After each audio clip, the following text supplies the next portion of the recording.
So there is no problem in Nigerian captain putting me to go and bat. 2 times they've met at this competition. Nigeria has claimed 2 victories.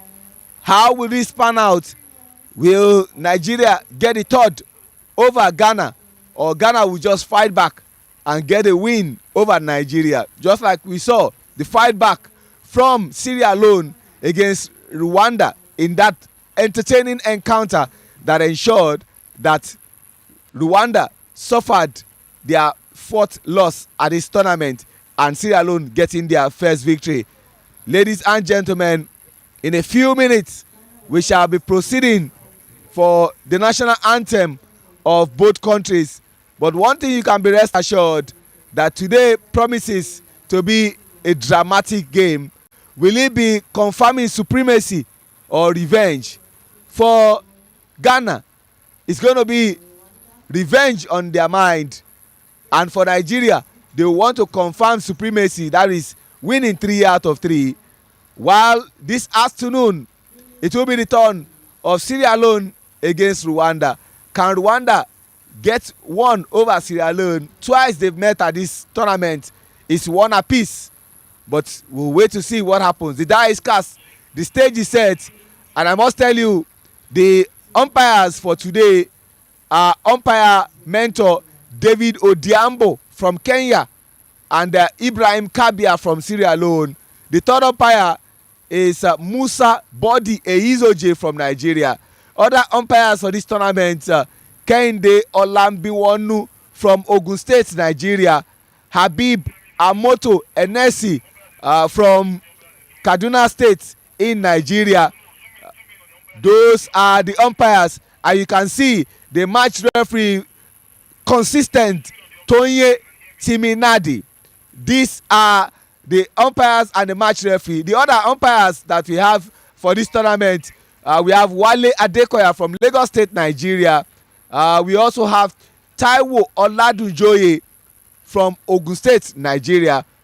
Those are the other umpires for this tournament. We are set for the national anthem as I leave you to our crew to take you through the national anthem.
You have seen the national anthem of both countries being played.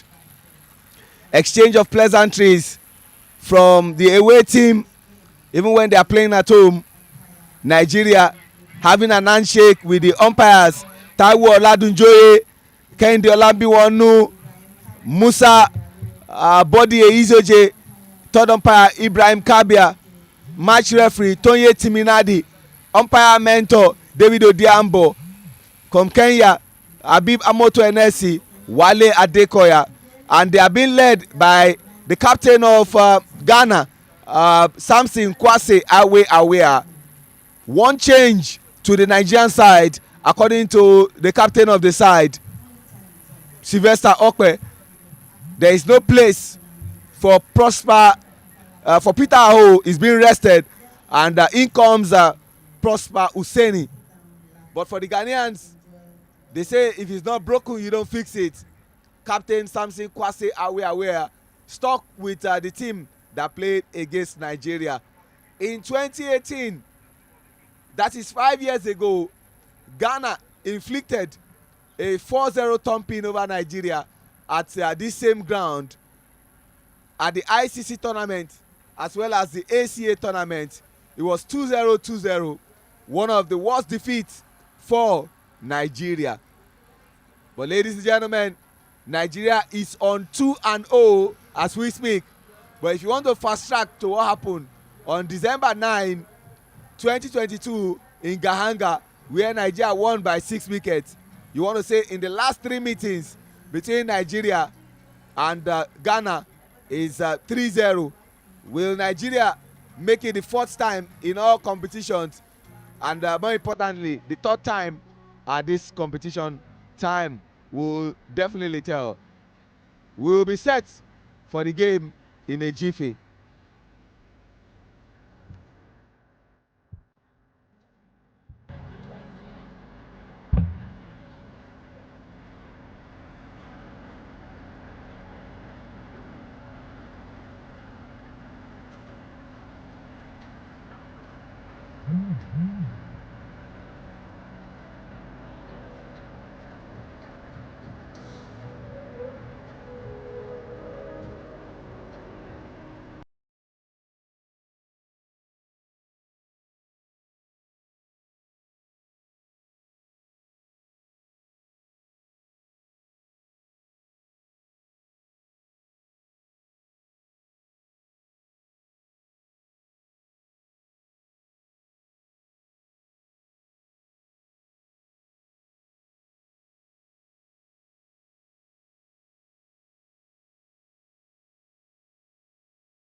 Match 13, day 7 of the West Africa Trophy, sponsored by Dafabet. On your screen is the standing after 6 rounds of matches played. Nigeria played 6, won 6, lost none, 12 points they have. Net run rate is 2.878. For Ghana, played 6, won 3, lost 3, have 6 points with a net run rate of minus 1.119. Rwanda, third position, played 6, won 2, lost 4, 4 points they have, 0.75 is the net run rate. While Sierra Leone played 6, won 1, lost 5, have 2 points, minus 1.841 is the net run rate. That is that for the standings. I will now proceed to individual performances, but first let's talk about twice Nigeria played against Ghana in this competition. Nigeria has beaten Ghana twice that they met. The average runs for Nigeria is 136, while for Ghana is 77. That is head to head as far as this competition is concerned. Nigeria has won 2 out of 2. Let me go straight to the batting statistics, and I'll just pick the top 5 players. Sulaiman Onusewe of Nigeria is topping the batting. 6 innings, 191 runs, highest score 80, strike rate 131.72, 50s 2, and 4s he has 16. 6 runs that he scored are 5 in total. His strike partner Daniel Ajekum, 6 matches, 152 runs, 36 is highest score, strike rate of 89.94. He has no 50s, he has scored 11 4s and 1 6. Hamza Khan of Rwanda, 6 innings, 151 runs, highest score 59, strike rate 108.63, 50s 1, 9 4s he has and 7 6s. John Bangura of Sierra Leone, 6 matches he has played, 114 runs, highest score is 36, strike rate 68.67, no 50s yet, and 2 4s he has. For the bowling, Isaac Okpe is topping 13 wickets he has from 6 matches, an economy rate of 4.69. Emmanuel Sebareme of Rwanda, 6 matches, 10 wickets, maximum wicket for is 4, and economy rate is 3.46. Taiwo Mohammed is third on the chart. He has played fewer matches, 4 he has, but he has 10 wickets, 1 maiden, and of course economy rate of 3.77. Chiemele Udekwe of Nigeria, Obed Have, all have 10 wickets each. All of them have 10 wickets each. So we'll be telling you more about this. This is how things have panned out from when this tournament started. Sierra Leone defeated Rwanda yesterday by 2 runs. Nigeria defeated Ghana yesterday by 82 runs. Rwanda defeated Ghana 47 runs. Sierra Leone lost to Nigeria by 9 wickets. Ghana defeated Sierra Leone by 8 wickets. Nigeria defeated Rwanda by 6 wickets. Rwanda against Sierra Leone, Rwanda winning that one by 33 runs. Nigeria against Ghana, 35 runs. And of course, Rwanda against Ghana, Ghana winning that one in super over. And Nigeria against Sierra Leone, Nigeria winning by 63 runs. That's how things have panned out. Nigeria are bowling the upset to field.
Positive start for Ghana.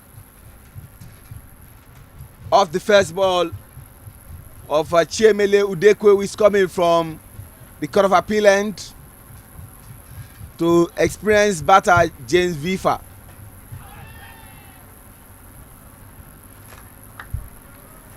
Loud appeal from Chiemele and his teammates.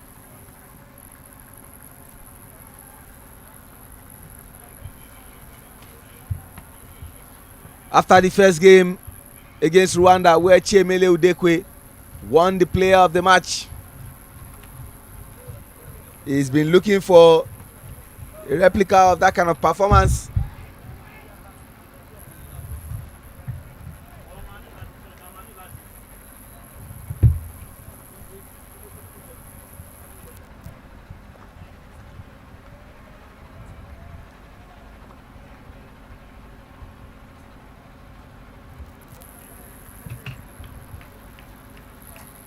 We're currently in the first over.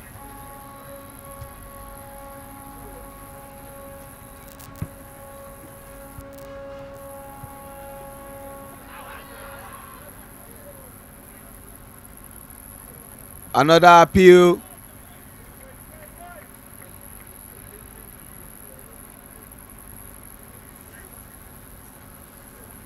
But umpire David Odiambo, a man who has been to so many battles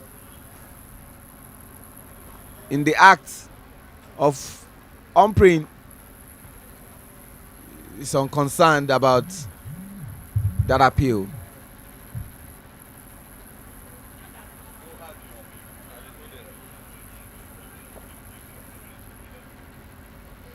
They see it as a missed opportunity for James Vifa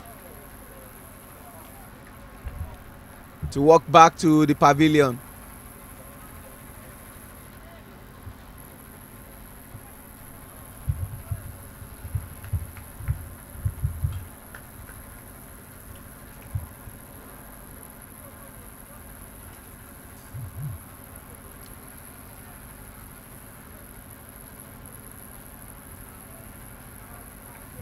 That's a dead ball. James Vifa walked out of his crease from the final ball of that over.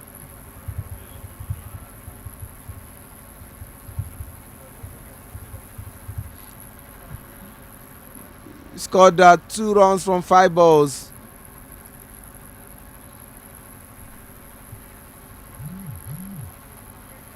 Wide ball.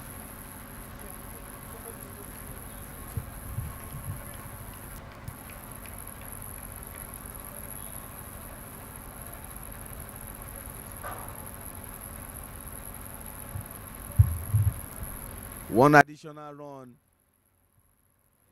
added to the runs of Ghana.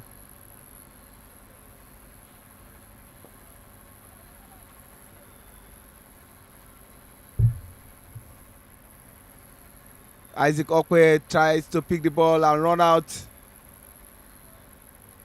James, but the pickup throw wasn't good enough.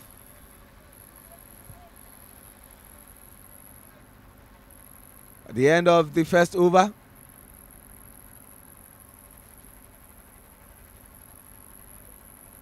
of match 13, day 7 of the West Africa Trophy, sponsored by Dafabet, and the third encounter between these two sides. Ghana are on 4 for loss of no wickets.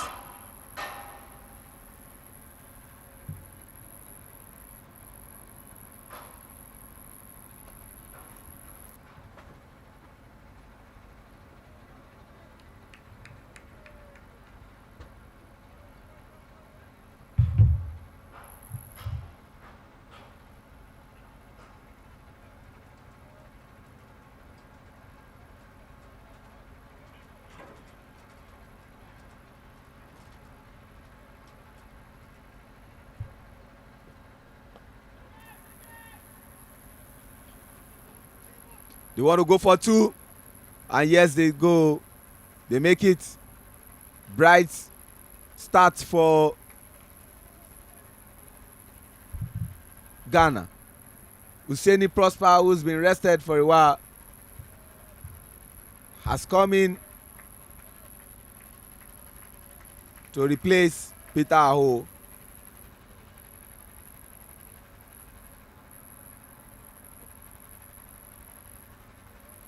Wide ball.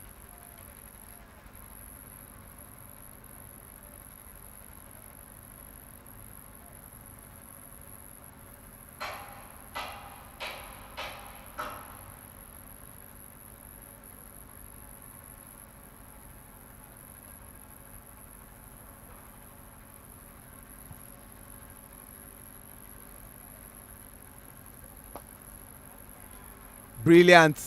He will not even bother himself. He will not bother himself.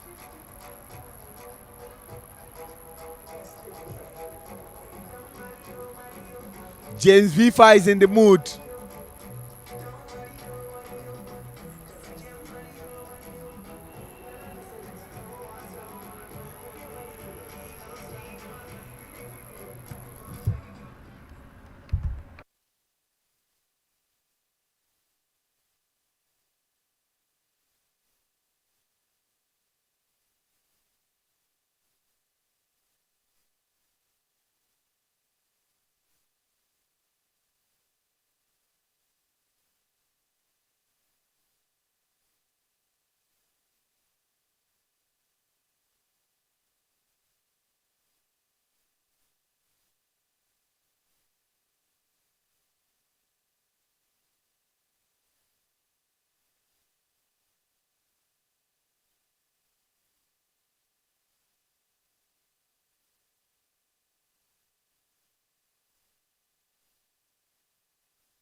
We have come to the end of the second over. What looks like an expensive over from Prosper Usaini. 9 runs in that over. Ghana are 13 for loss of no wickets after 2 overs. Their current run rate is 6.50. Samson Aware, the captain, is yet to get off the mark. But the man who is ticking all the boxes is James Vifa. Scored 11 runs from 12 balls.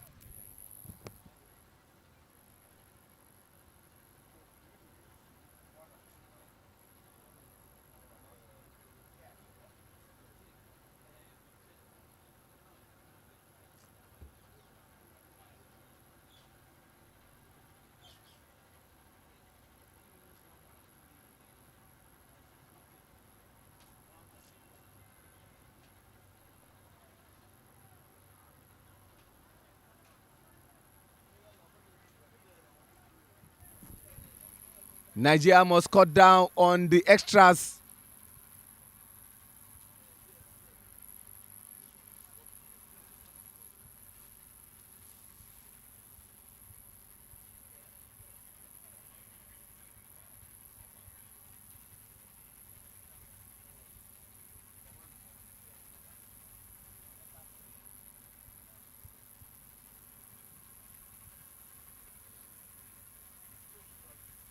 Chiemele Udekwe.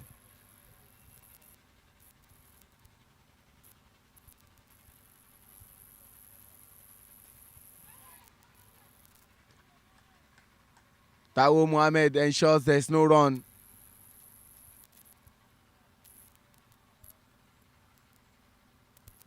Taiwo Mohammed, one of the bright spots in Nigeria's bowling, played fewer matches and is second on the log in terms of taking wickets.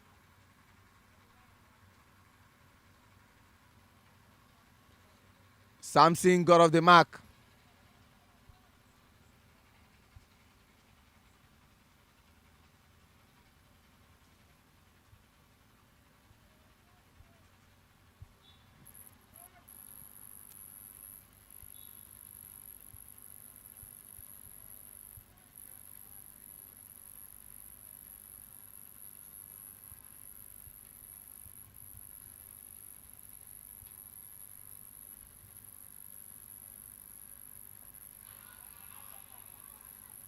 Finally, James Vifa unfortunately has to go back to the pavilion, and Chiemele Udekwe gets his first wicket.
Yesterday wasn't really a good day at the office for vastly experienced left-hand batter for Ghana, Obed Harvey, the man who is fifth in the standings for the best batters at this tournament. Didn't score any runs at all. Today might just be a good day for him. Good way to start off the bowling of Chiemele Udekwe.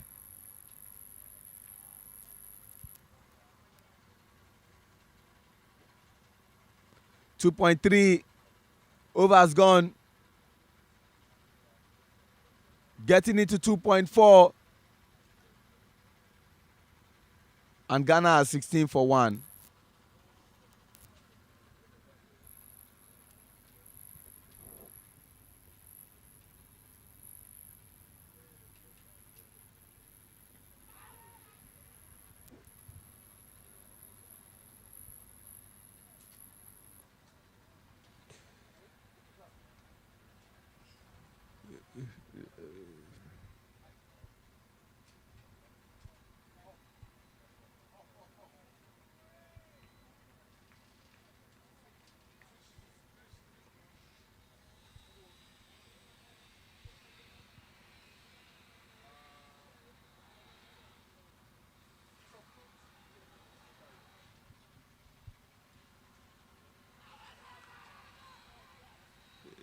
The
Still Nigeria versus Ghana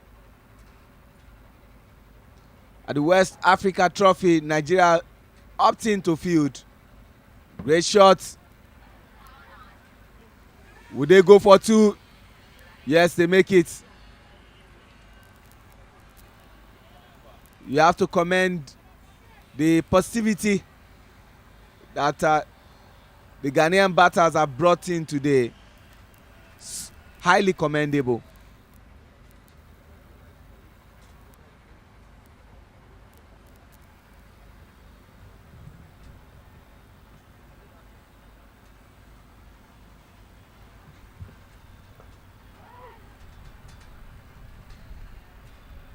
Good stop there by Daniel Ajeku. No run there.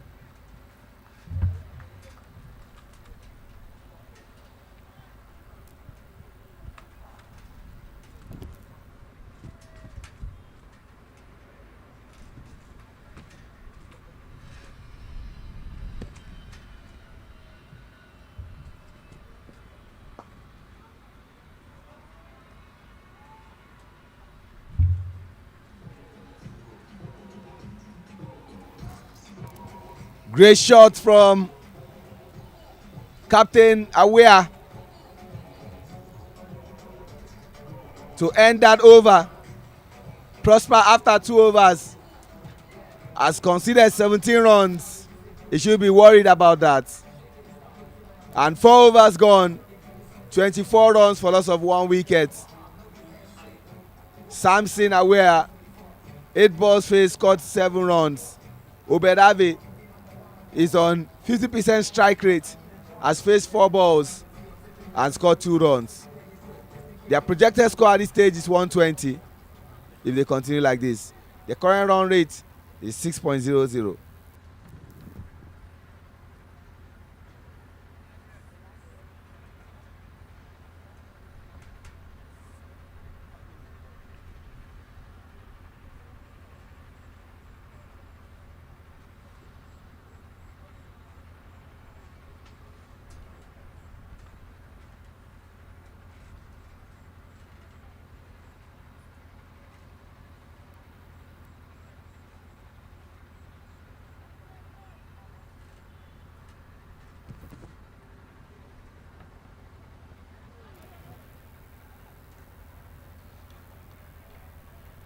Here comes the informed bowler for Nigeria.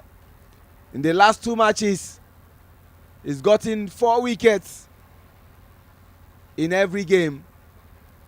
And yesterday against Ghana, he also had 4 wickets.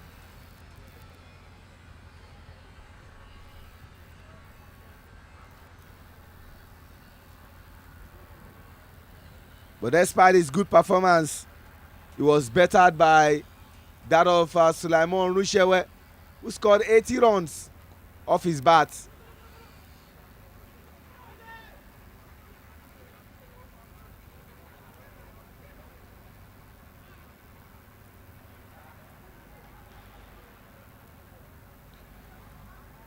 From what looked like a run out, it became 2 runs for Ghana. They will gladly take it.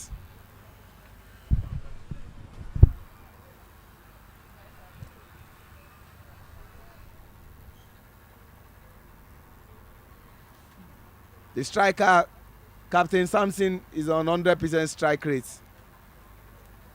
Faced 9 balls, scored 9 runs.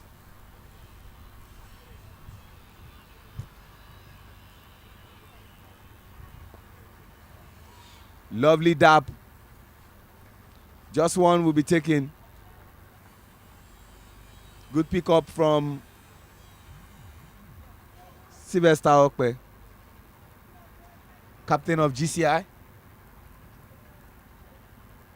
One of the best sides in the CCC League.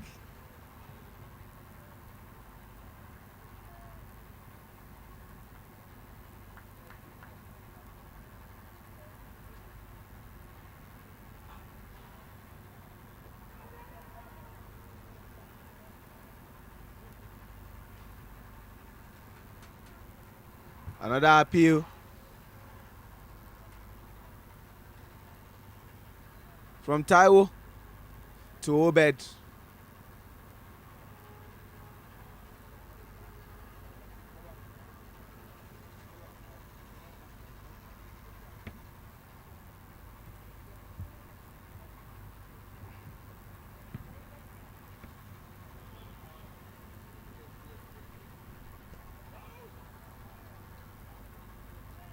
Great bowling. Lovely forward defensive there from Captain Aware.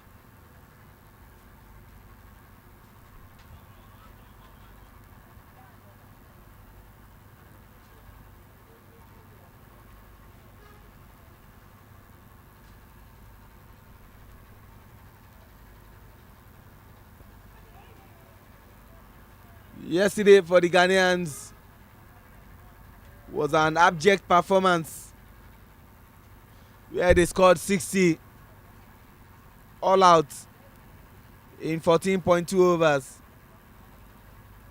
The top performer yesterday, unfortunately, has lost his wicket, and that's James Vifa, who scored 16 runs from 12 balls.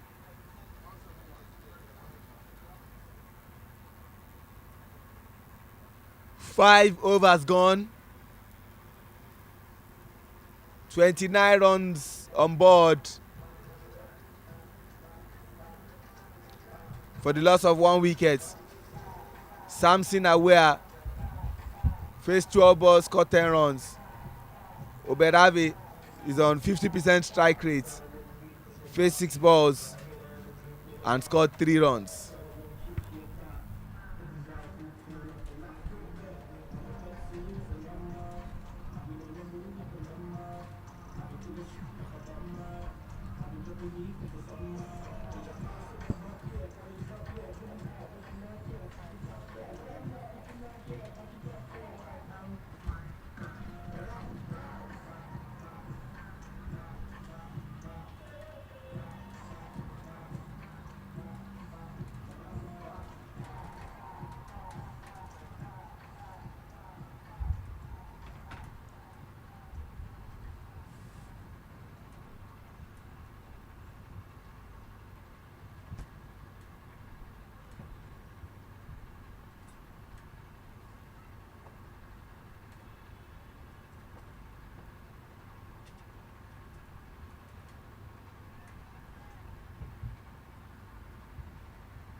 Great start from Oberavi.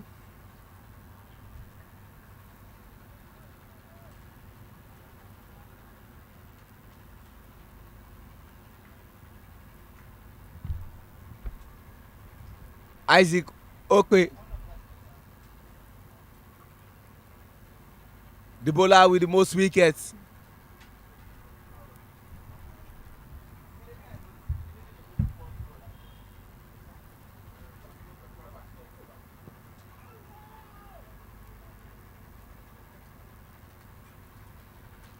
Appeal for LBW.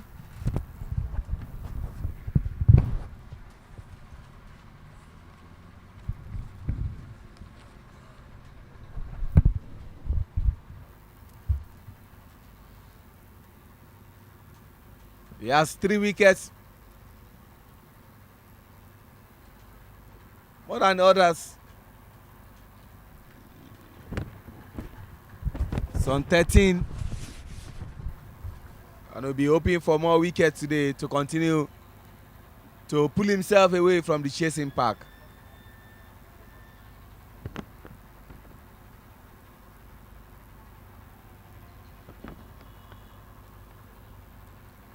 Obed, Ave, and James Samson are building a partnership. And that's a source of worry for this Nigerian side who would hope to break their partnership.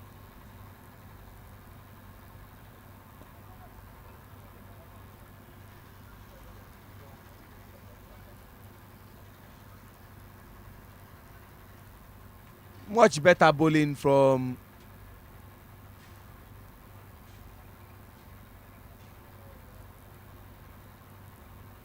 Isaac.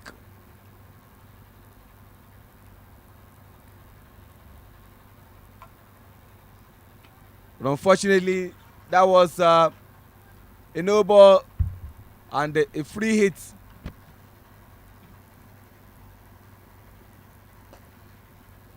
Good shots. Good shots. 4 runs. Taking advantage of that.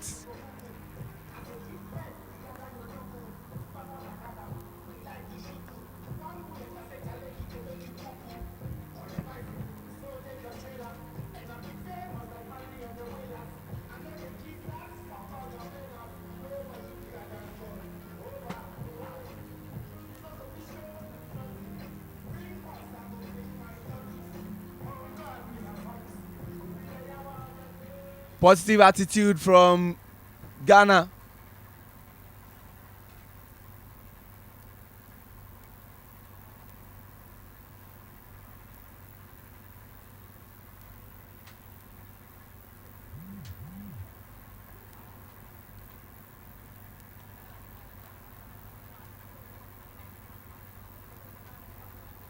Leg by. And just one more. And we'll have come to the end of the 6th over. Their current run rate is quite impressive. 6.51.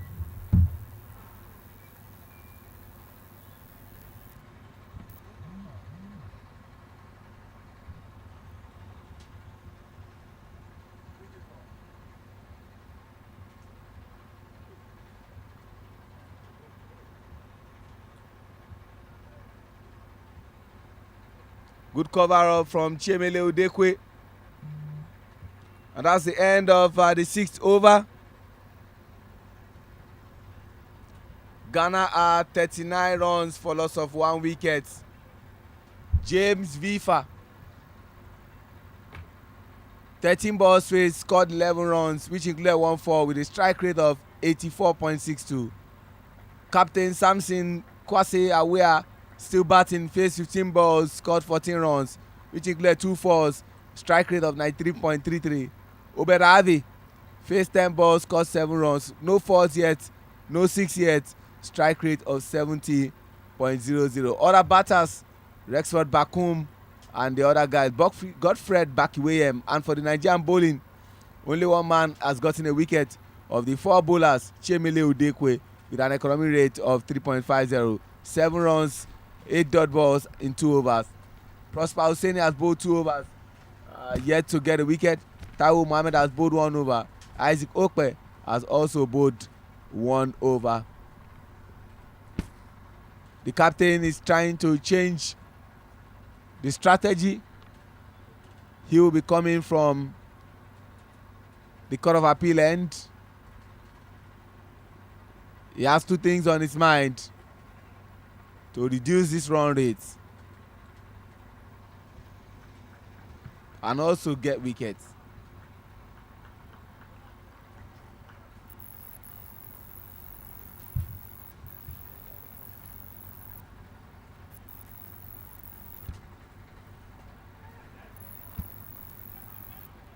They want to go for 2. 2 looks good for them. Yes, they make it.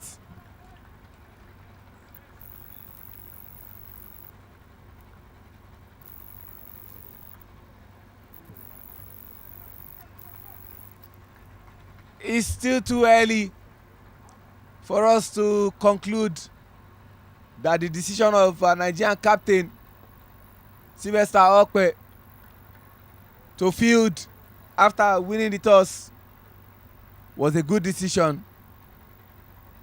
But based on what is before us and what the Ghanaians are doing, which is a sharp contrast to what they displayed yesterday, which was more of a tepid, abject, poor and below par performance. You can say that today has been much better. After 6 overs, getting into the 7, they are 42 for 1. And the partnership they couldn't get yesterday, they are now getting now.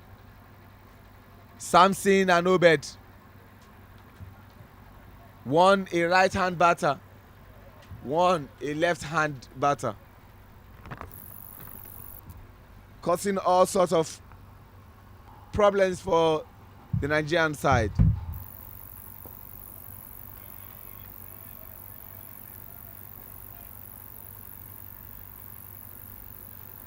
Obed wants to try and make another one, but Shesan Adedeji swiftly got up and picked the ball.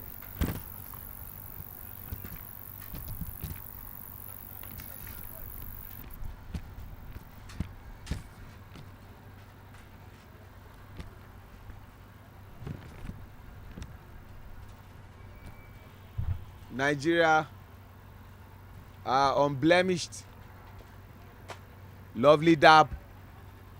They will want to make 2, but lovely throw from Isaac Okpe to help his younger brother.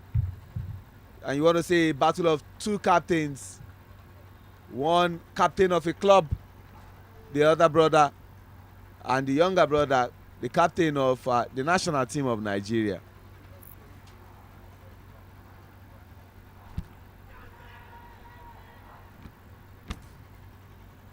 The 2 umpires are concerned about this appeal. 45 for 1 after 7 overs.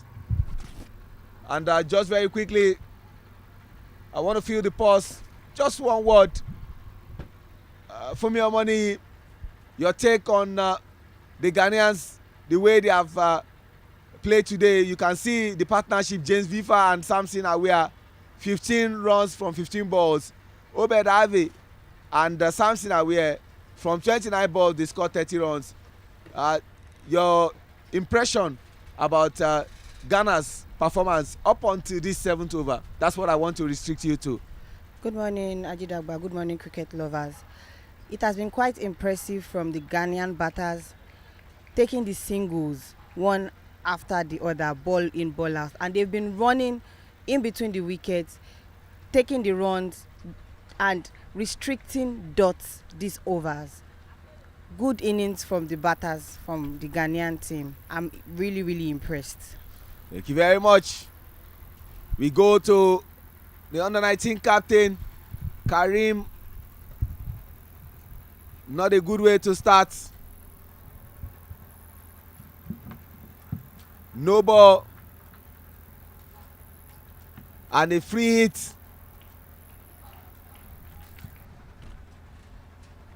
Nigerians must do something about their bowling today. This is not what a lot of people know them for.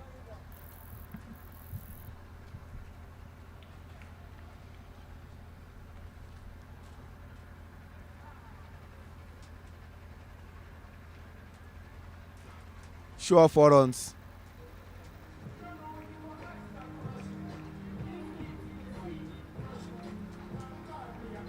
Sad. Fumi, 5 runs. Already 6, we can say. He has not bowled any ball. The first one was a no ball. The second one was a wide 4, and they took 1 extra run, and the no ball, the free hit is still very much available.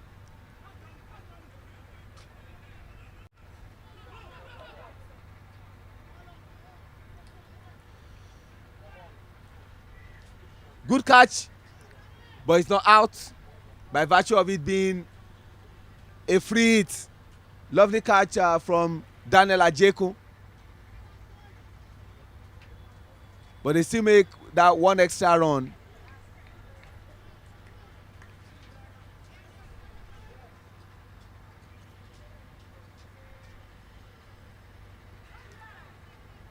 And he gets his wicket. Samson's wicket has finally been gotten, and Ridwan, after that poor start, picks himself up and gets the second wicket. For me, I must say that the first two balls delivered from Ridwan is every bowler's nightmare. You don't want a 4 out of a wide after a no ball. It was an eyesore. But it was a good comeback from Ridwan. Shows professionalism and shows experience.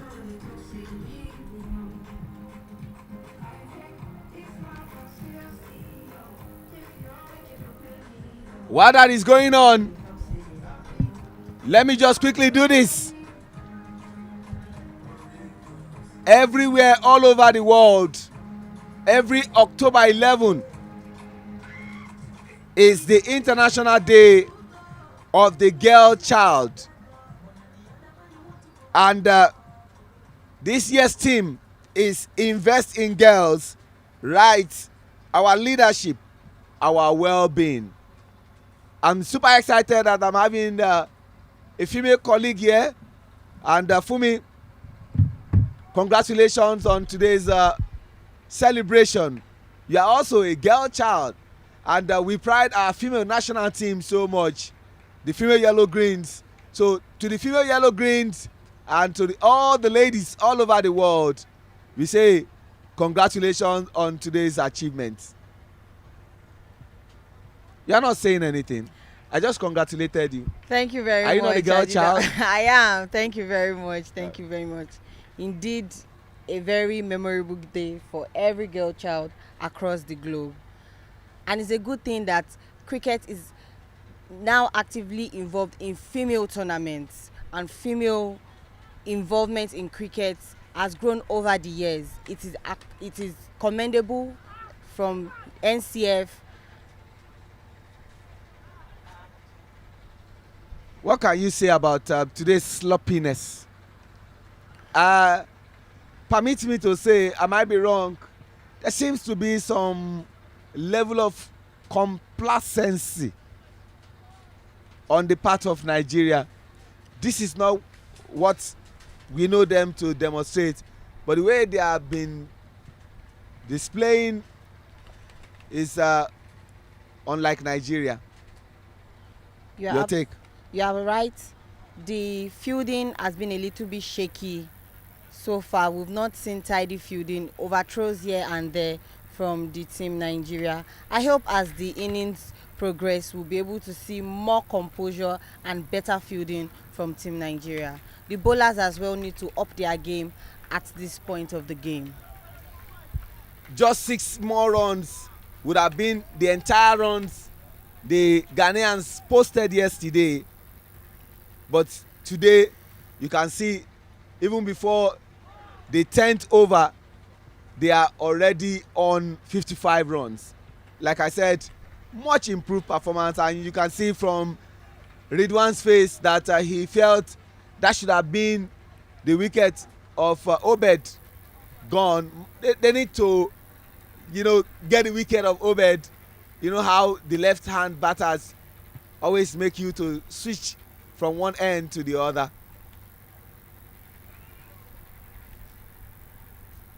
I must commend the Ghanaian batters. So far, they've been keeping it in steady. They've been keeping it steady in the middle. And for a team that lost in that manner yesterday, it is only right for you to see them come back stronger. And I think that is what they are doing. They are learning from their mistakes, and they are improving game by game. And we can see that right now with the Ghanaian batters. All right, you can see the type of runs for Ghana. They have 20 dots. Ones, they have 18. That's the singles. Running twice, they have 9. Threes, they don't have any. Force, they have 3. They've not scored any 6. And Nigeria has given 11 extras. 11 extras. We are back for the night over from the Court of Appeal end. Captain Okpe Sylvester to Obed Ave, the striker, and the new batter Rexford Bakum, who is on 100% strike rate. Rexford Bakum, 3 out of 3.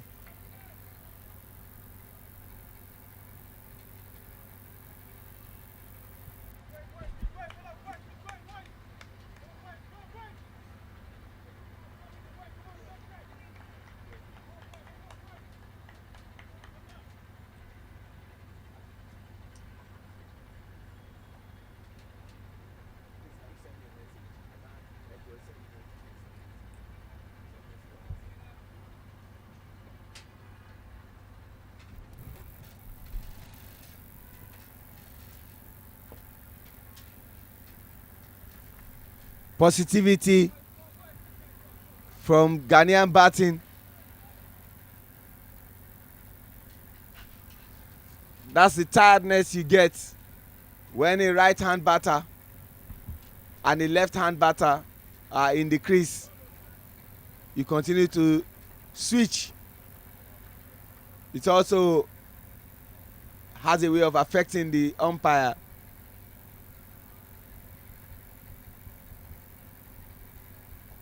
Skies it up. No man's land. 1 single run. Current run rate 6.71.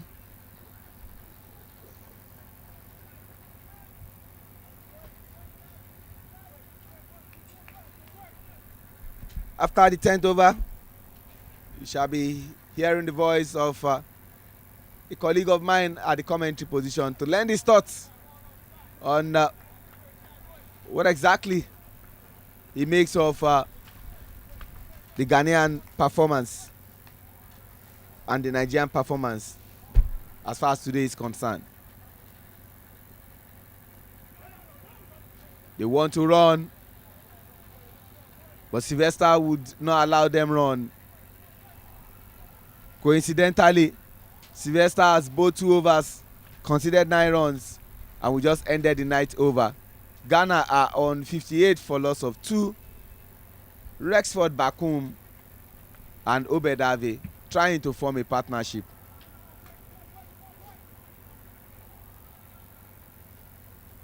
We go back to the pavilion end where Ridwan Abdulkarim is bowling from.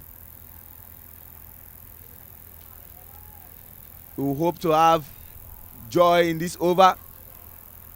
Appeal.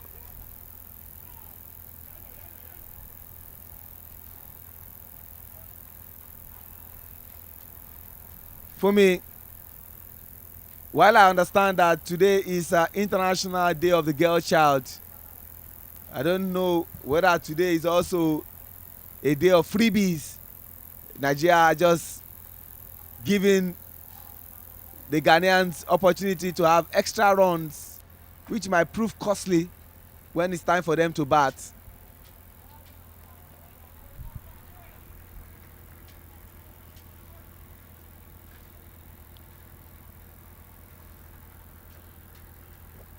Ridwan Abdulkarim,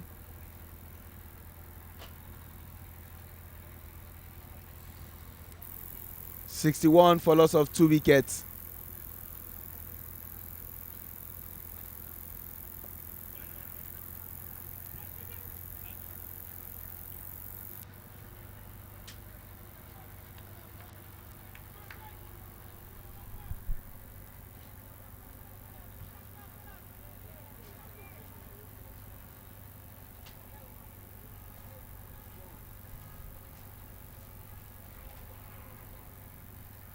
Appeal from Ridwan. Ibrahim Kabi are not interested.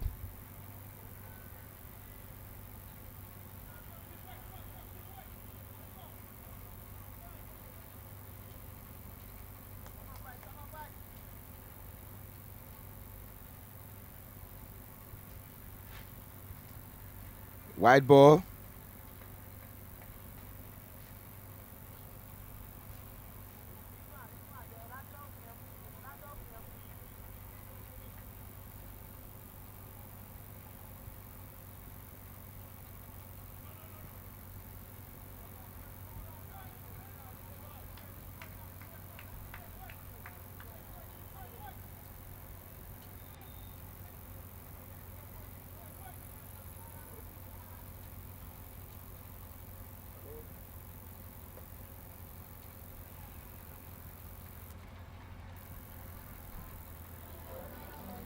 Brilliant.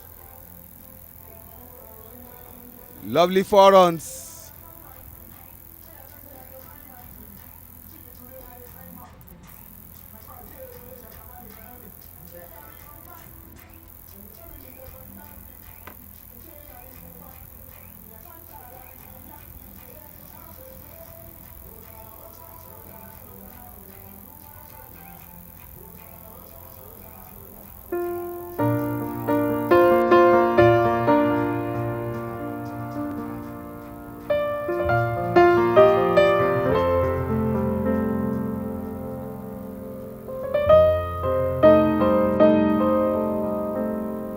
The girl child is a pride and the future.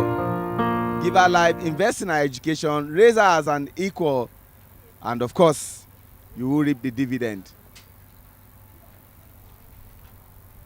Can they go for 2? Good call. And lovely throw from Sheson Adedeji. Rexford Bakum and Obedave.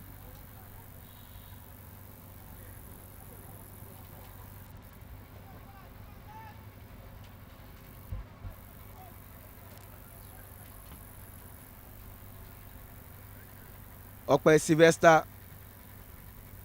captain from the Court of Appeal end.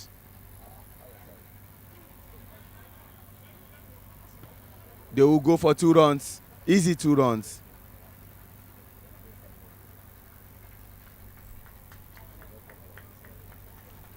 £10. 2 overs gone. Ghana are on 70 for 2. This is looking like their best performance.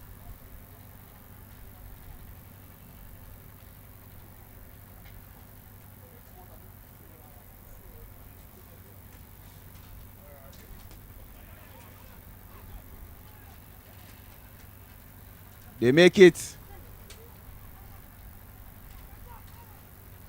The Nigerian bowlers are finding it difficult.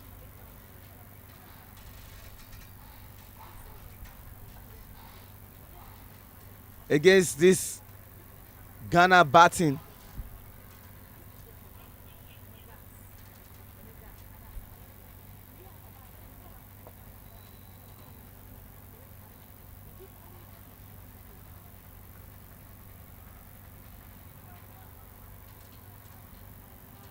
And as a matter of urgency,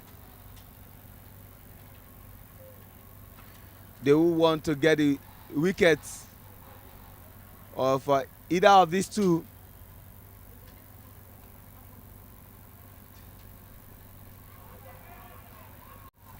Finally,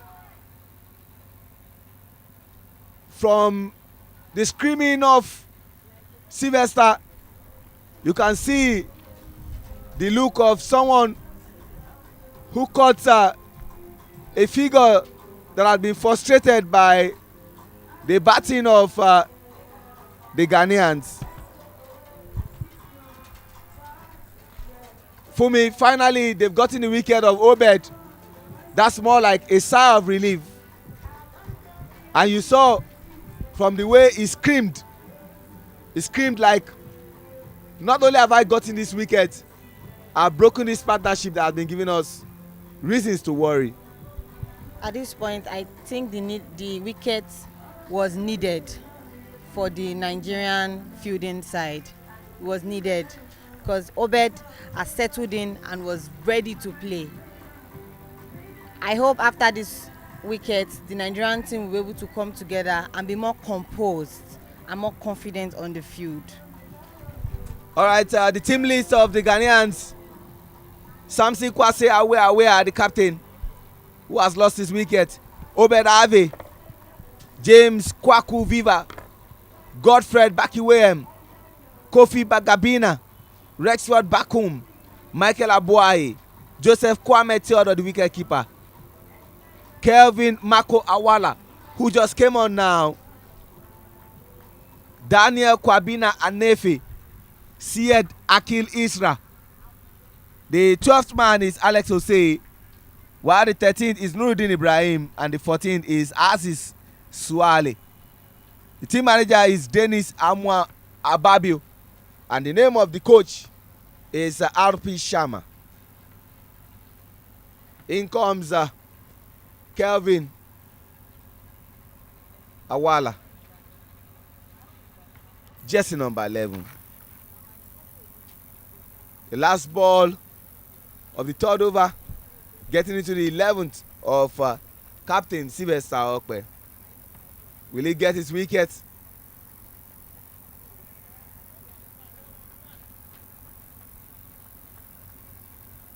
It's the end of the over. 11 overs gone. 72 for loss of 3 wickets. I'm being joined by Tamino quickly. What's your take on this Ghanaian batting? You can see in the first over they scored 4 runs. In the second over they took it to 9. Third over they scored 3 with a wicket. Fourth over was 8 runs. Fifth over was 5 runs. Sixth over was 10 runs. Seventh over was 6 runs. Eighth over was 10 with a wicket. 9 over was 3 runs. 10 over was 9 runs. 11 over was 5 runs with a wicket. So you can safely say the lowest they've scored in an over is 3 runs. They've never dot any ball, as in they've never gone any over without scoring a run. Thank you, Mr. Ajilagba, for bringing me to the match box this morning. I think the approach of the batting side, which is the Ghana side, is very fantastic this morning. I watched them from ball 1 and I found out that the power play overs was well executed by them. They made about 45 runs in 6 overs, which gave them a very good start. But although the wicket keeps falling, but the approach started very, very well before they actually lost it to the end. The overs they played more runs of our 3 overs mostly so far, which is the 6th over, the 8th over, and the 11th over. But I also want to congratulate the Nigerian side, who have actually done so well in still pushing. They don't mind. And you know, the funniest thing about this game, Aji, is that you beat me yesterday and 2 days ago does not mean that you will keep beating me forever. You have seen the Ghanaian coming so strong. This stat is 73 for 3 in 11.2 overs, and there are still more overs to come, and they are 73. If they continue at this rate, they might end up at 131, which might be the highest total any side will ever put on against Nigeria. Thank you. Now we have Danladi Isaac coming from the pavilion end. He's into his first over. You can say first of many.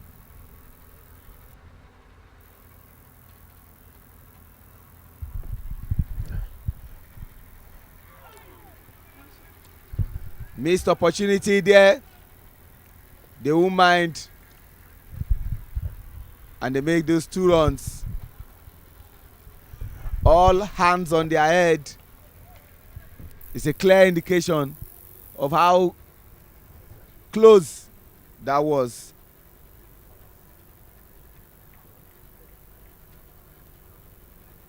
Kevin is just settling in, but Rexford Bakum has faced 12 balls and scored 8 runs.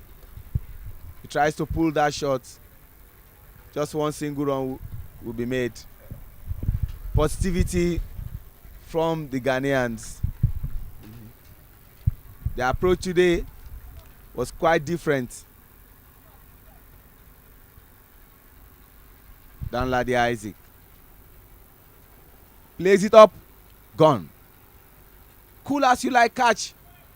Ademola Onikoyi picking that up. Kelvin Amala has just lost his wickets.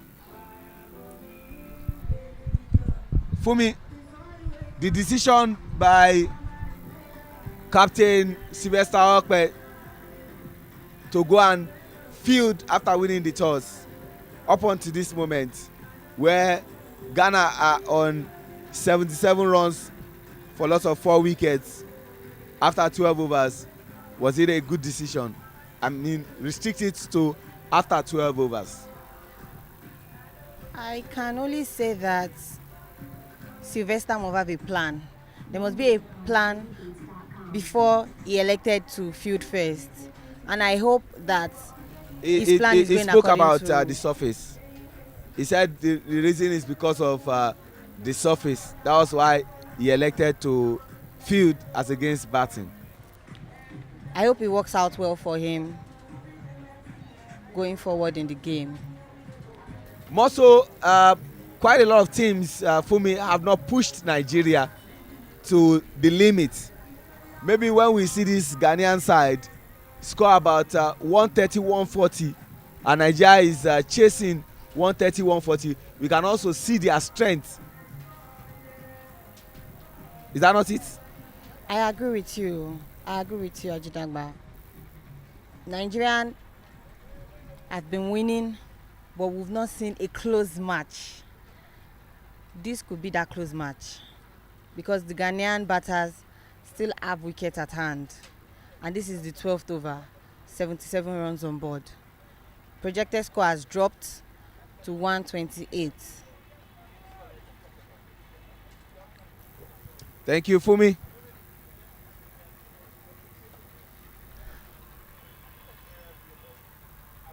Lovely attempt. I hope the captain is all right. That was almost looking like a bowl and cut situation. Credit must go to that effort of his to stop that ball from going further than what was envisaged. In comes Daniel Anefi, hoping to get off the mark.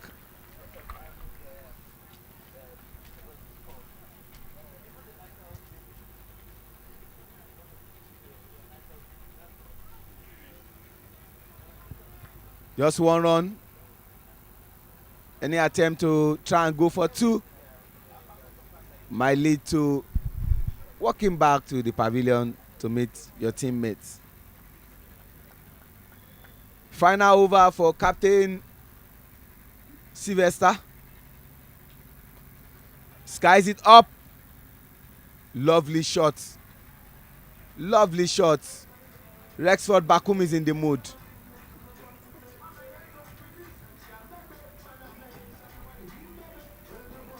And Rexford Bakum is that batter. You don't want him to get into the mood. Guess what? December 9, 2022 at the Gahanga Cricket Stadium, where Nigeria defeated this same side by 6 wickets. Rexford Bakum scored 41 runs against Nigeria.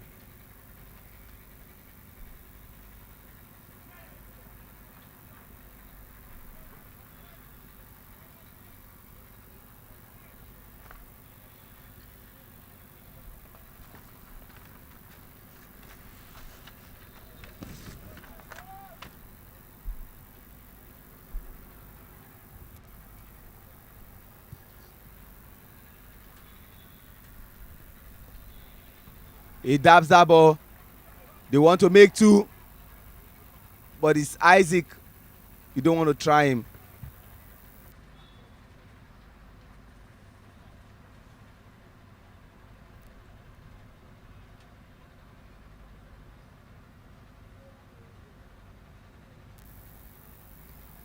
13 overs gone. Chiemele Udekwe, 2 overs, he has bowled. He has 1 wicket, 3.50 economy rate. Prosper Hosseini has bowled 2 overs, no wicket, economy rate of 8.50. Taiwo Mohammed, 1 over bowled, 4.00. Isaac Okpe, 1 over bowled, 9.00. Okpe Sylvester, 4 overs bowled, 5.00, 1 wicket.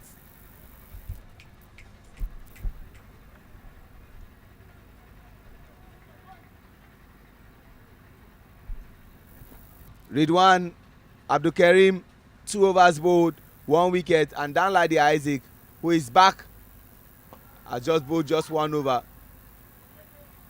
Chiemele allowed that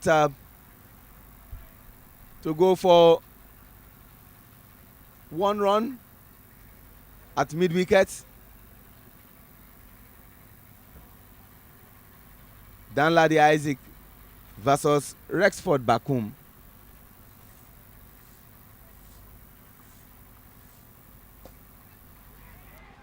Finally, he's gone. Bowl and cut. That was what Captain Sylvester Okpe wanted to do, that he could not achieve. 86 for 5. Danladi Isaac is having a good bowling spell.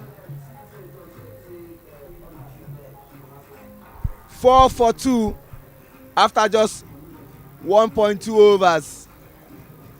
And just very quickly, Fumi, we've seen about maybe the production team can help us show the number of bowlers that Nigeria have used today. It's a clear indication of how the Ghanaians have been very impressive in the batting crease. The bowling is what we are waiting for.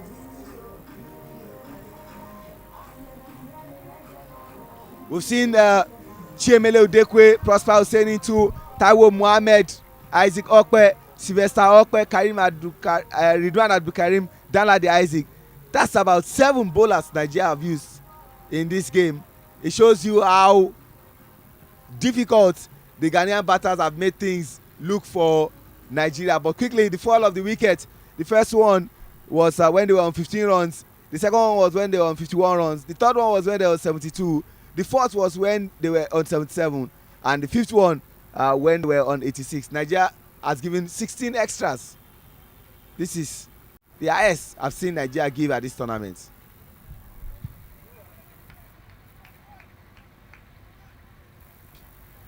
Godfred Bakiwayem.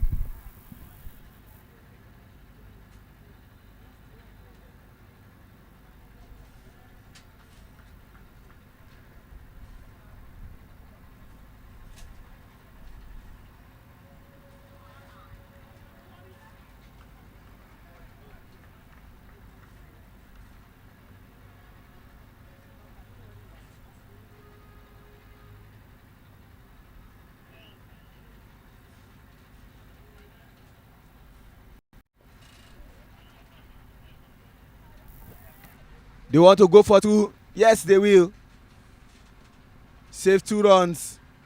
Good way to start for Godfred Bakiwayem, getting the monkey off his back by scoring runs.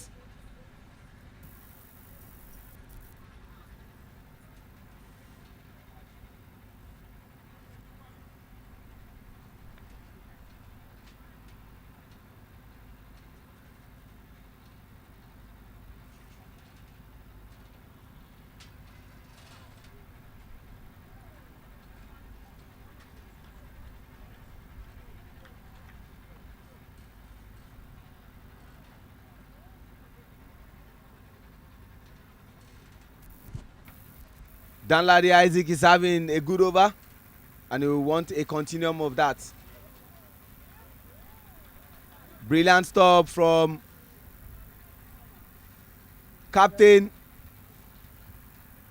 Sylvester Okpe to bring us to the end of the 14th over, where Ghana are on 88 for 5.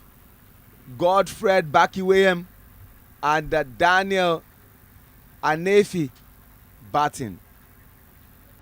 Chiemele Udekwe is back for his third over. 7 runs conceded, 1 wicket to his credit.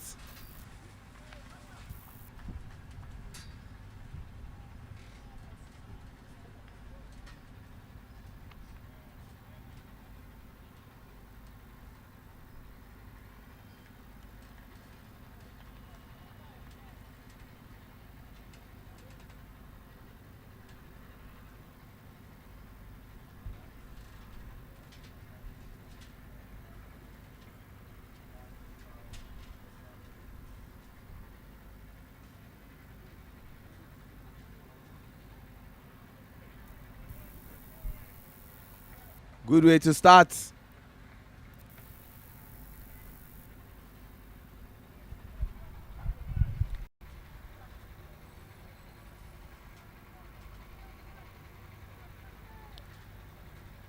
Having 7 bowlers in a team who can bat as well, I must give it up for the selection of the Nigerian team.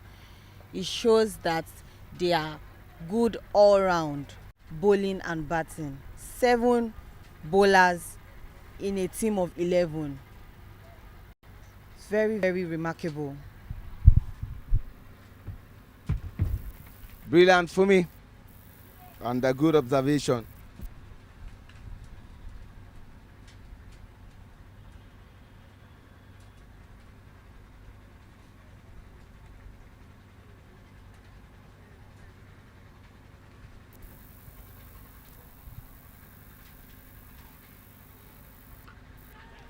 Skies it up. The captain will take it calmly.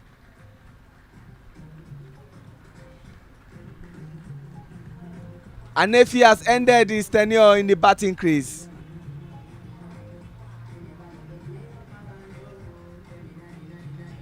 Tamuno, cricket can be funny and unpredictable. With the way Ghana started, Ghana was looking like a 130, 140 performance. But cricket can be so funny that they might not even score up to 100. And that's the funny side of cricket. You're right, Ajay. Actually, I was looking at 170, the rate they are going without a loss of wicket. I was thinking they are going to give Nigeria team a run for their money. But look at it; it has turned in the last 4 overs. Wicket has been dropping consistently, and in the local content in Nigeria, we used to say, "This cricket na biscuit, it a crack," you know. So this is just what it shows, that the dynamics of the game cannot be taken out of it totally. They have started struggling, the wicket has started coming, and it's good to see a performance like that from the Nigerian side, who were not really bamboozled by the pressure given to them in the first in the first 8 overs from the Ghanaian side, you know. So it's good to see the professionalism and the high level of concentration and absorbance of pressure from the Nigerian team, who are able to keep their calm but still being consistently bowling the same line and length and trying to set up the batters and hope that they will play to their feet, and which they have done. And gradually the game has turned almost 90% to the Nigerian side when it comes to restricting the Ghanaians to a low total. In comes Michael Abuaye to also have a feel of what the bowling of Chiemele Udekwe looks like.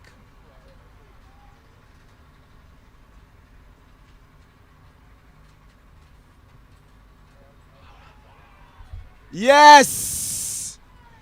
And he didn't get the positivity that he was looking for. Chiemele Udekwe sent Michael Abuaye back to where he was coming from.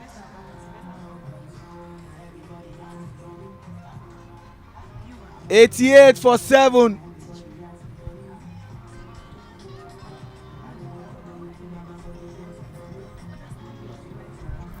Udekwe has gotten 2 wickets back to back with 2 balls. His first 2 balls in this over was a dot ball, and the the third and the fourth ball in the over has gotten him 2 wickets. Let's hope he gets an hat-trick with the fifth ball.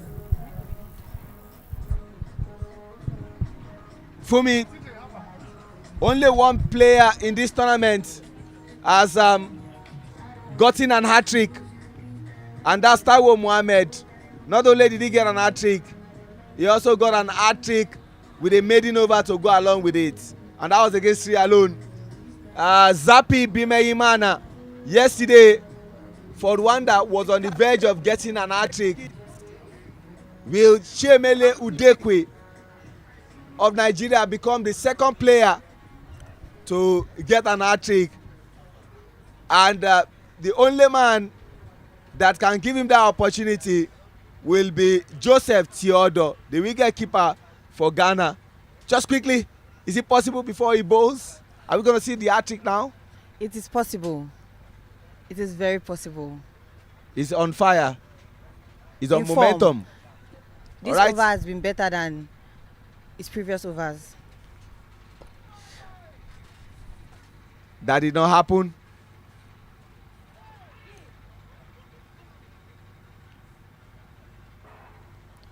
I hope the Nigerian team will not have reasons to regret the extras. I mean, the extra runs they are giving the Ghanaians. The Ghanaians would not want to reciprocate or return this favor Nigeria is giving to them. I don't think they want to do that. But Nigeria has given lots of extra unnecessary runs.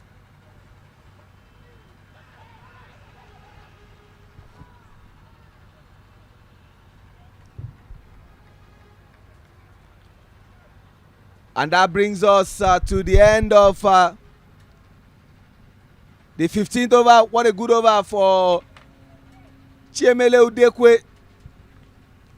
3 overs he has bowled, considered 9 runs and has 3 wickets. And that's it on your screen. 3 wickets, 9 runs, 13 dot balls, 3 overs, economy rate of 3.00. Prosper Hussaini, 2 overs he bowled, no wickets. Taiwo Mohammed, 1 over he bowled, no wickets. Isaac Okwe, 1 over, no wickets. Okwe Sylvester, 4 overs, 1 wicket. Ridwan Abdulkarim, 2 overs, 1 wicket. Economy rate of 8.50. Danladi Isaac, here, who also has 2 wickets, is back at the pavilion end.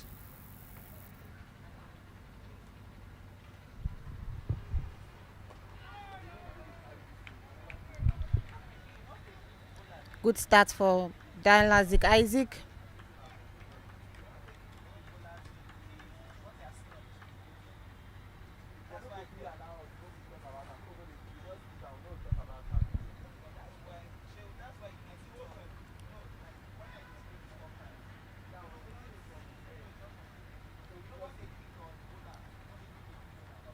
Second ball of Danladi,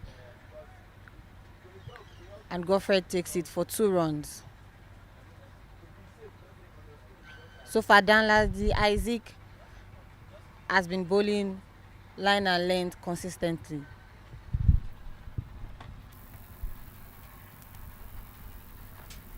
Godfred Bakiweyem. I just mentioned his name, and just maybe I said Godfred Bakiweyem. It's high time you left for the pavilion. He went back. The ball caught in from Danladi Isaac, who has been one of the brightest bowlers today, alongside Chiemele Udekwe. The stats don't lie. 8 runs, 3 wickets in 2.3 overs. Ghana 92 for 8.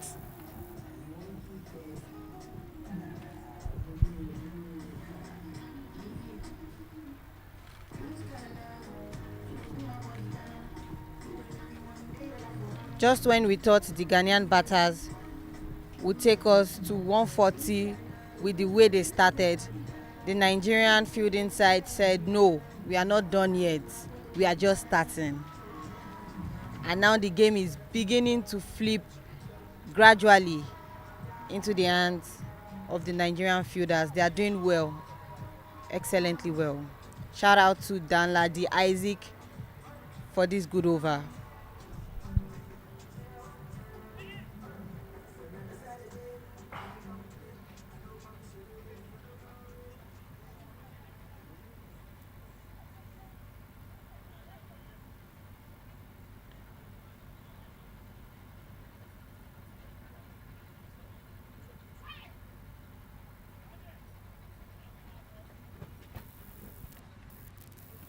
Kofi Bagabina coming in as batter number 9 to join Joseph Theodore, the wicket keeper.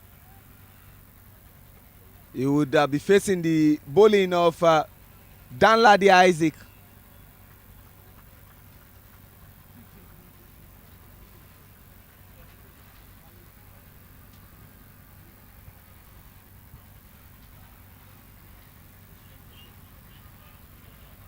Hands on the head by Danladi, seeing it as a missed opportunity.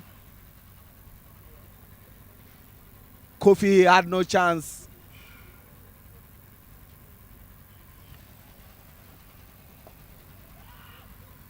They want to run, but Daniel will not allow Kofi to take any run.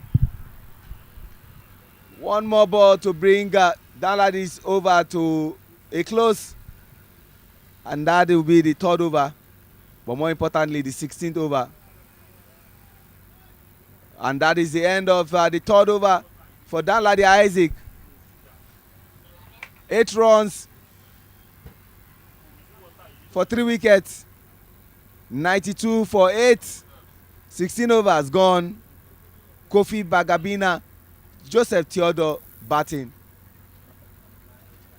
Terminal credit must go to how Nigeria have turned things around from how it all started, where the Ghanaians were like an house on fire, but the Nigerian spinners had a way of slowing down things. You're right, Shewa Ajidagba. I really commend them for keeping their calm even in the midst of the heat, when the Ghanaians sprung up with a lot of heat in the first 7 overs to give them a good start for any game. The format they are playing is quite short, but the approach has been wonderful by the Ghanaian side, especially seeing them playing Nigeria for the 2nd time in this tournament has been awesome. The approach has been different so far, and I just think from going forward from here, what they need to go back to the drawing board to do is to work on their middle order and their late middle order in terms of batting. They need to give it a different approach. I think they've been a bit relaxed at the middle order of the game. Chiemele Udekwe coming from the Court of Appeal end.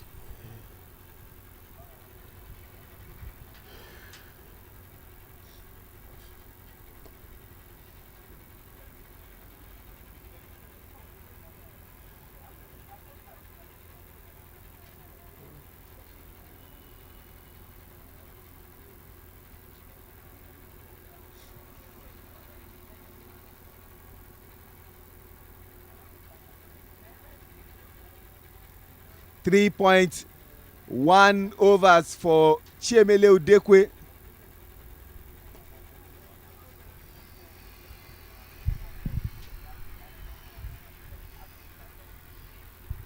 Good batting there from Joseph Theodore,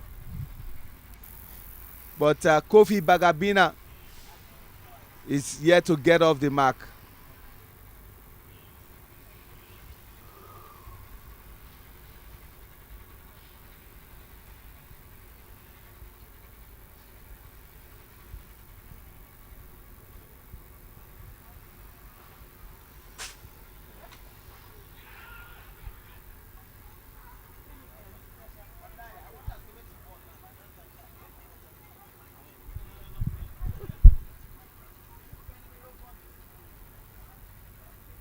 That was delayed taxes there from Chiemele. He didn't come without his fast pace.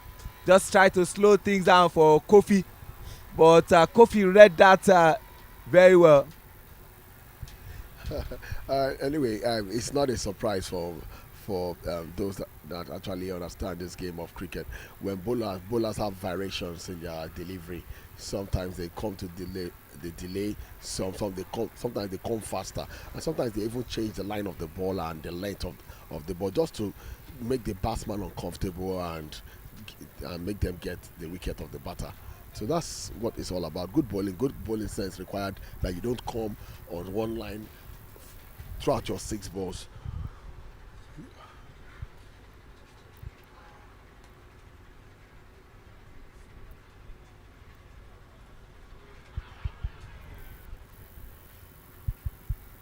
Zip that ball into his leg. Looks more like a yorker. That kind of thing you see from former Sri Lanka bowler Lasith Malinga. Dropping it in your toes. But David Odiambo says Kofi is not out.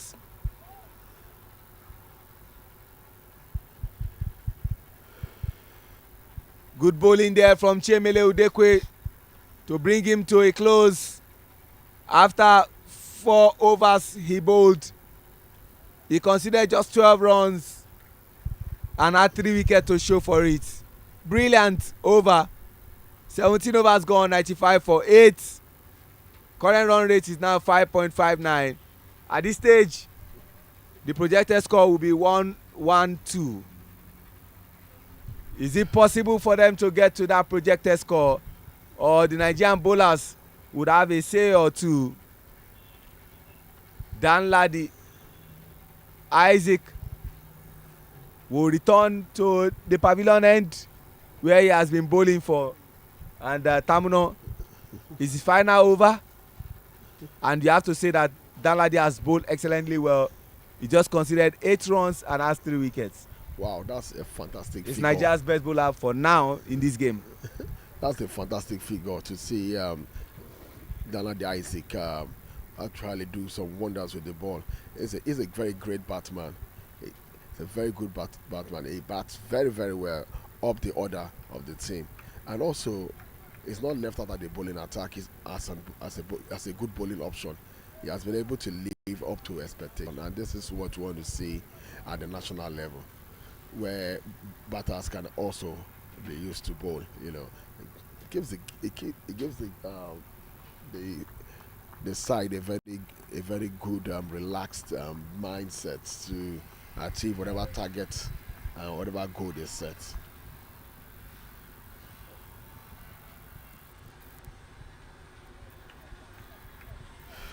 $17.1. This is March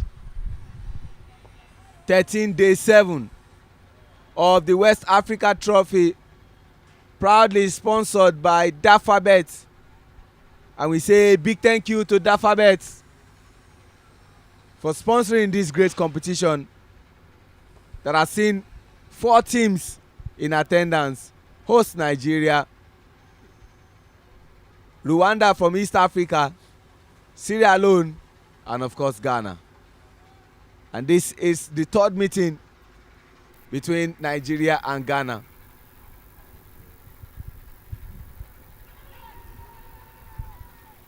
Appeal from Danladi. Ibrahim Kabia, the umpire, is not concerned. Coming up, first game, Nigeria won by 35 runs. Second game yesterday, it was an impressive victory. Nigeria winning that comfortably, winning with 82 runs.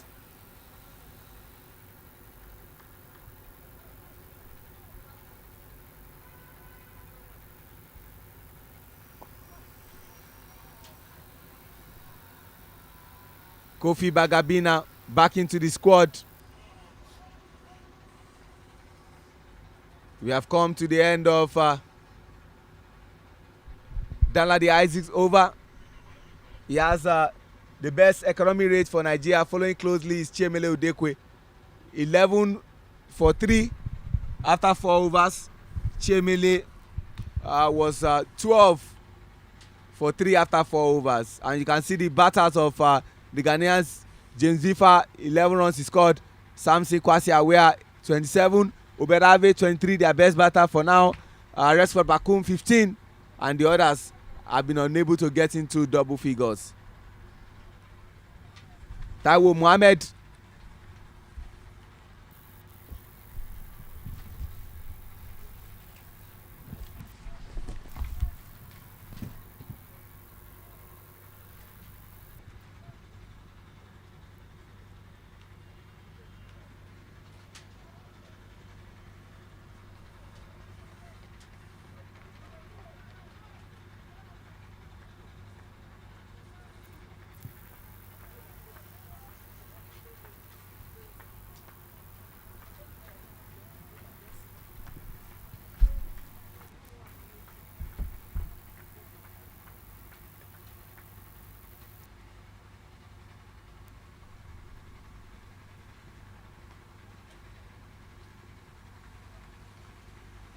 they got to 100.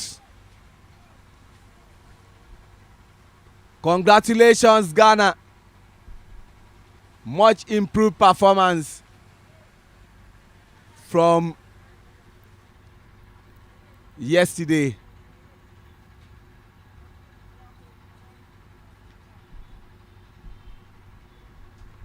Four more good balls to go in this penultimate over.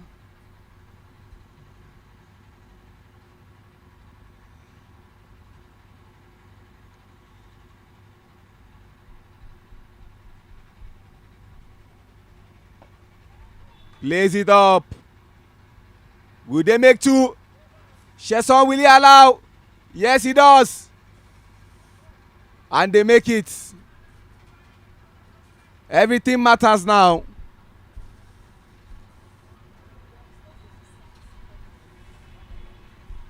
What's your projection, Fumi, from where we are? What do you think they would arrive after the 20th over, Ghana? Looking at the situation on the field, I would say 115. 115, thank you.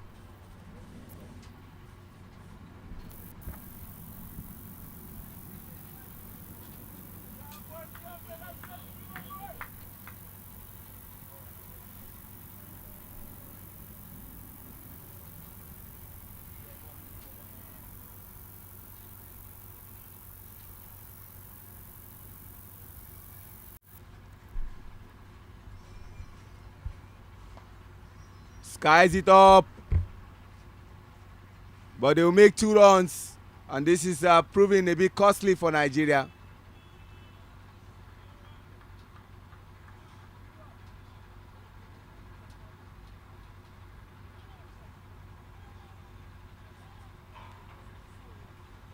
(104 for 8), 18.4 overs gone.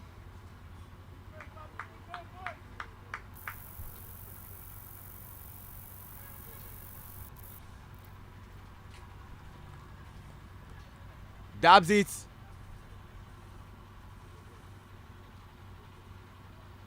(105 for 9). For 8, I beg your pardon.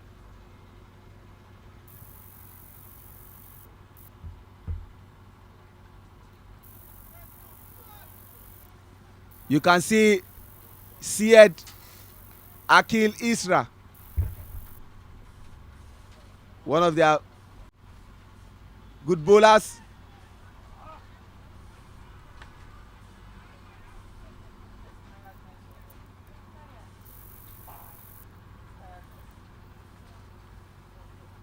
(105 for 8). 19 overs gone. Unfortunately, Taiwo Mohammed is yet to get a wicket. Like I said, the 2 brightest bowlers for Nigeria today has been Danladi Isaac and Chiemele Udekwe. who comes in for the final over.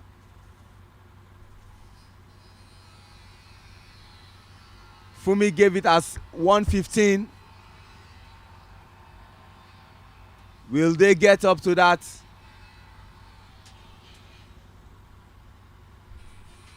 Sylvester Okpe is still in search of his first wicket.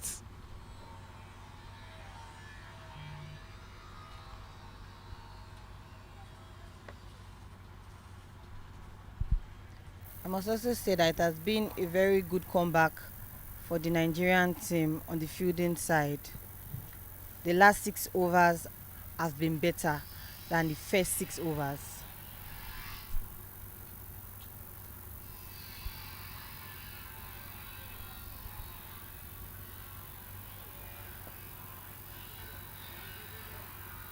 No run there.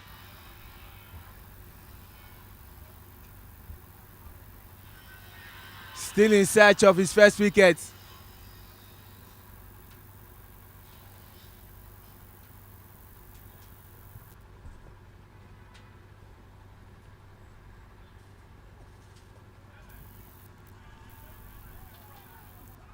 Can they make 2?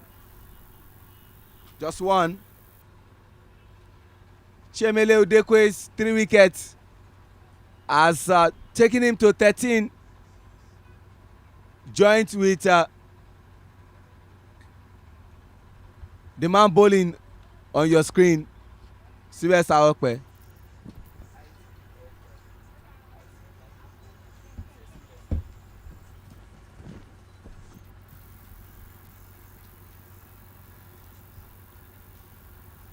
.2 overs gone, 107.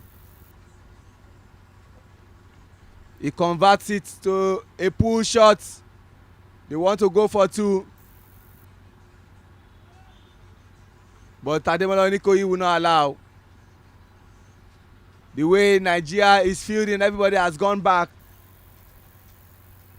Just 1 is all they want to happen.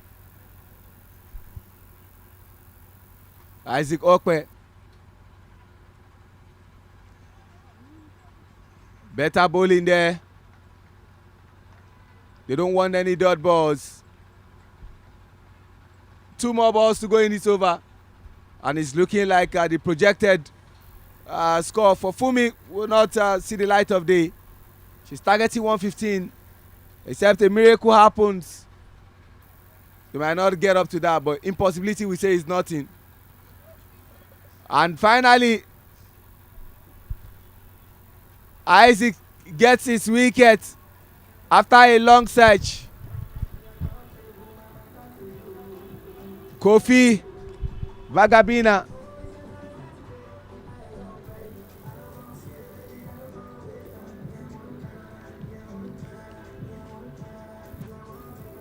On your screen is the batting performance of Ghana for the first innings.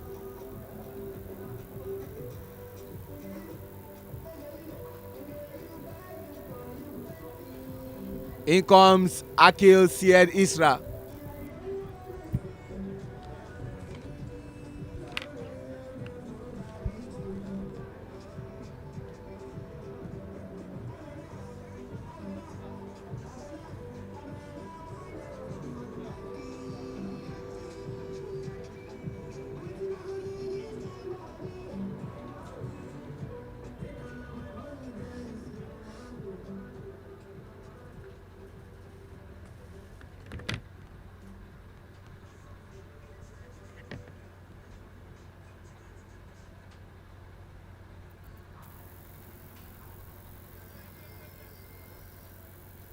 Last ball of the over. And last ball for Isaac Okpe to bring his 2 overs to a close. Akil Syed Isra. What can he make out of this? 108 for 9, 19.5.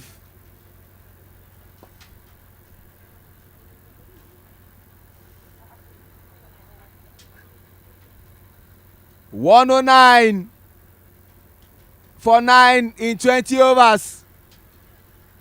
The current run rate for them was 5.45. Nigeria needs 110 to make it 7 out of 7. Just one word before we go into match summary. Fumi, let me just quickly take this match summary. Obedave, top batter for Ghana, 23 runs off 27 balls. Samson Kwase Aware, 17 runs from 19 balls. Rexford Bakum, 15 runs off 17 balls. And for Nigeria's bowlers, Chiemele Udekwe, 3 wickets for 12 runs in 4 overs. Danladi Isaac, 3 wickets for 11 runs in 4 overs. And Isaac Okpe, 1 wicket for 12 runs in 2 overs. Was how things panned out. Before we end it, quickly Fumi, the same scenario we saw yesterday, Sierra Leone versus Rwanda. Sierra Leone played 109, but the Rwandans could not achieve that feat. Any possibility for Nigeria to achieve that feat quickly? Yes, they've shown that they are a good batting side. So there is so much faith in Nigeria. So you're almost saying that will be 7 over 7. Absolutely. All right, let me just ask Tamino John. The same scenario played out yesterday. 109 was what Sierra Leone scored, and they defended it with everything that they've got to claim their first victory. They could not score 109 Rwanda, and they lost by 2 runs. Will this be the first victory for Ghana over Nigeria at this tournament? I actually doubt this one. With the current form I've seen the Nigerian team on, I don't think any side it will be difficult for any side to beat them. And this total is very, very, very low. It's a very low total. The Nigerian side, you cannot compare them with the Sierra Leone side when it comes to batting and even bowling. They are the leaders of the tournament so far. So this 109, I won't be surprised if by 15th over the game comes to an end. Thank you very much, Tamino John. Thank you, Fumi Omoniyi. This is the match summary that you are seeing. We'd like to thank all our ground staff for an amazing job. I'm not singling out anybody. Nosa Agbonwanegbe, Francis Ateksega, Abu Mark, not also forgetting the only female in their midst, Monsurat, the first female ground staff in Nigeria. And as you can see, the third umpire, Musa Bodi Eizoje, the chairman of Akusin in Nigeria, walking into the ground to inspect things before we start the second innings. Our 2 umpires for today, David Odiambo from Kenya, umpire mentor, and Ibrahim Kabia. Good job. And how can I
minutes of the live match between Ghana and Nigeria.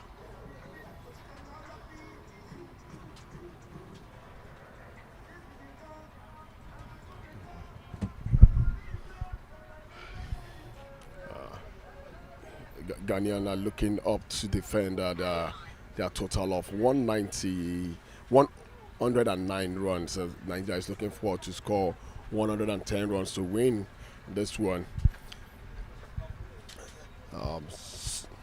So far so good. It's been an interesting match. The atmosphere is calm and nice. And here with me is no other than the big man himself, Shenwa Ajidagba, who has been on the comp since morning, doing what he knows how to do best. And also, my colleague in the box, also Fumi Layo, an ex-international female cricket team, also in the com box with me live.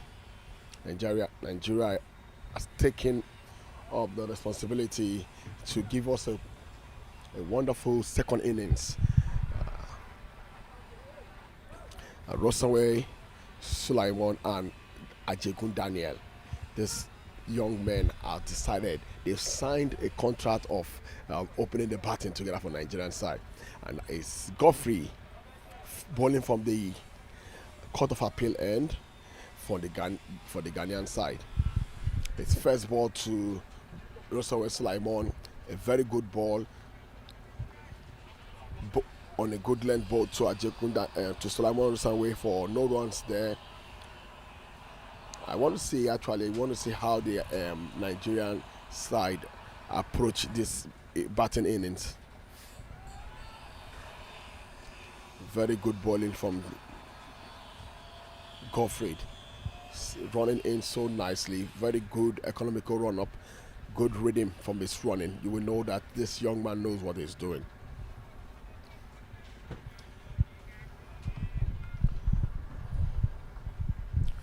Sometimes it is very difficult to chase a low total, especially when there's a rivalry between both teams. A lovely cover shot for one run there. Finally, one run has been posted to the total of Rosanwe of Godfrey.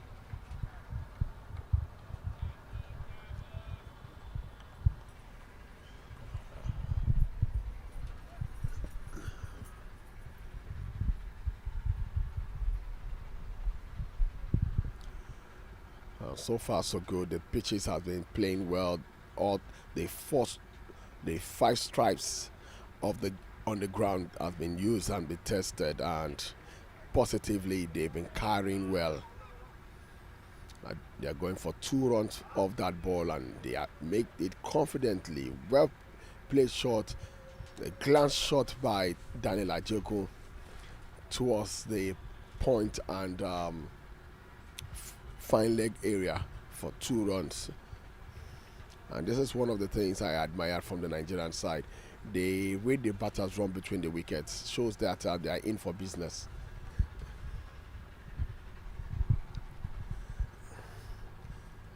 Oh, I beg your pardon. That was for 3 runs.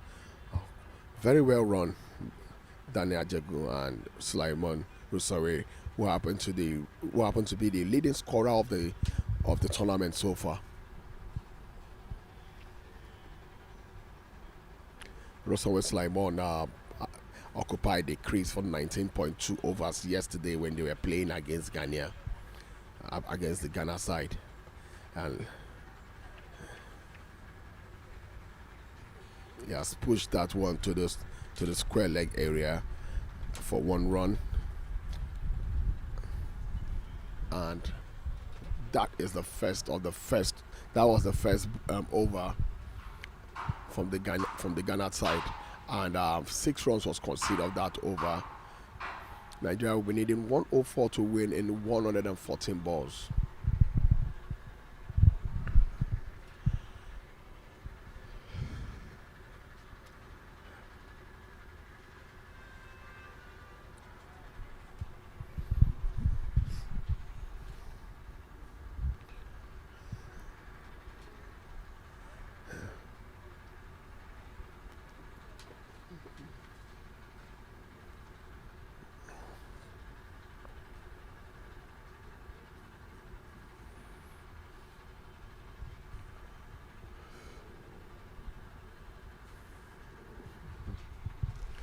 Aquel has been brought in from the pavilion end. Aquel seems to struggle from this um, end in their previous match against Nigeria, which was the one they played yesterday. It's still coming from this end. Let's see, maybe we come much better. Yesterday he struggled so much, and when he tried to change the end to the court of appeal end, he got 2 wickets in that over and got another wicket in the fourth over. If I happen to be him, I think I would just come straight up from the court of appeal end. He has bowled his first ball in the over, very well bowled, no runs paid off him. There's something about teams and performance. They progresses as the matches comes. Um, as they play more matches, they progress into the matches. I have seen the Ghanaian side do that, and I've also seen the Nigerian side do that so much. The approach of Daniel Ajogun and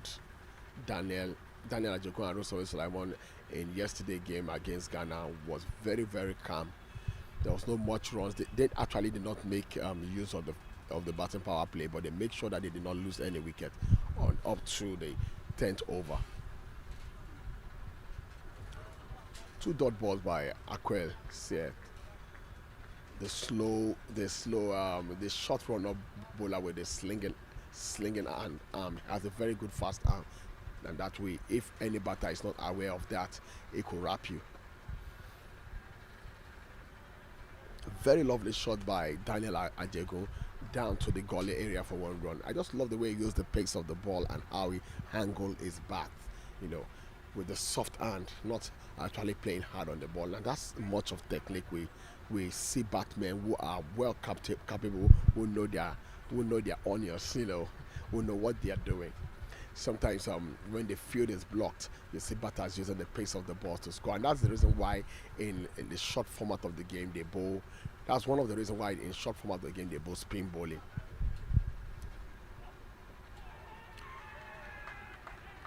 And that was a yoker. Like I told you guys before, this Aquel Set is well experienced. He has bowled 2 balls on the off stump line, gotten 2 dot balls, then bowled 1 on the off stump line. Daniel Ajogun went back and pushed that one in between gully for 1 run. And the 4th ball to Sulaiman was a dipping yoker into his toes, a quick one. And Sulaiman has no solution, and that one got his pocket. That one got his wicket quickly. And Sulaiman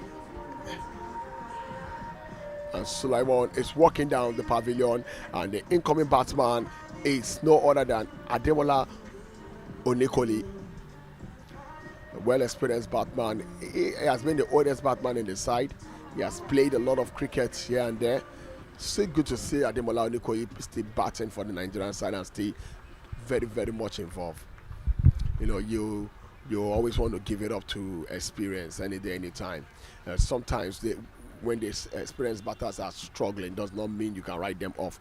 They have other things that they contribute to the team. For Ademola Onikoli so far in this tournament, he has put in some 25, put in some 35, which is something I want to commend the way he approaches his innings. Very calm and nicely. He likes building the partnership, unlike his early days in the game where he's very explosive. This young man will tear you apart in 4 overs. Ademola Onikoli is capable of playing 30 runs in 4 overs.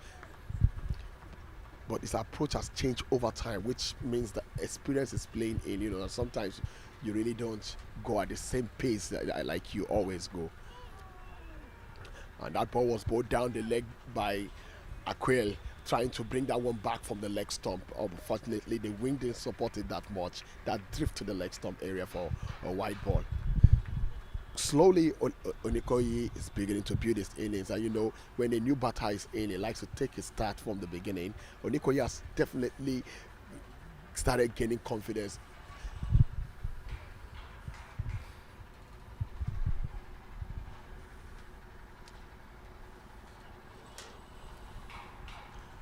And that one was bowled on outside off stump on the 4th stump line, and there was no more space for Onikoli to slash that. That went for a dot ball also. One more ball for this over. Remember, Quail said 5th ball was a wide ball, so he needed to bowl that one back as an extra. One ball to come from him, and he's still not doing bad. He's gotten 1 wicket, and he has considered 1 run so far in this over. Very lovely shot played by Onikoyi on the ground. Well played to the to the long off area for 1 run. I love the way he actually went for that one. Proper weight distribution, head and shoulder into the shot, well timing with a very soft hand. He knew that there's the fielder at the boundary, no need to hit it that hard. He just punched into the space and easily take that one to rotate strike. He'll be facing the next over from George from the Court of Appeal end.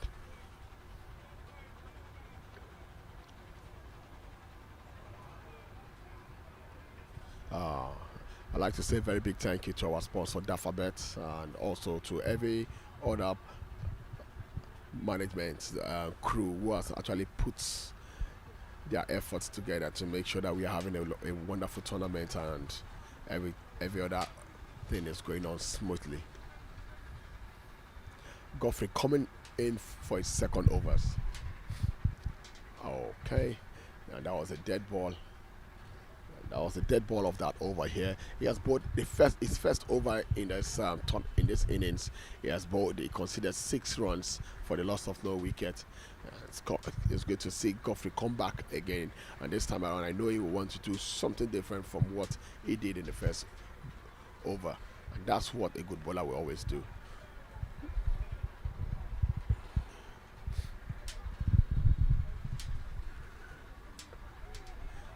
He bowled that one deep into Onikoyi's toes, and no runs was made of that one. Good bowling sense.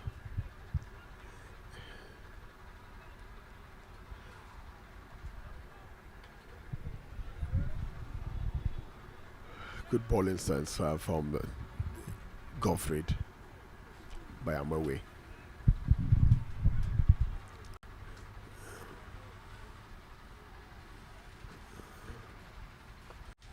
And that one was bowled full to Ademola Onikoyi's pad, and he actually moved up and pushed that one for an on drive for 1 run. Very well played. Onikoyi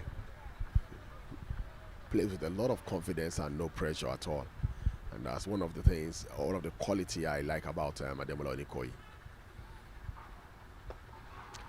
That was a power shot hit by Ajekun Daniel down to the mid-off area, and they're coming for 2. Good, very well played, very well executed. He has caught so many boundaries of that area in this tournament, so the Ghanaian side are actually blocking that that boundary for him, and make sure he takes singles than hitting a boundary.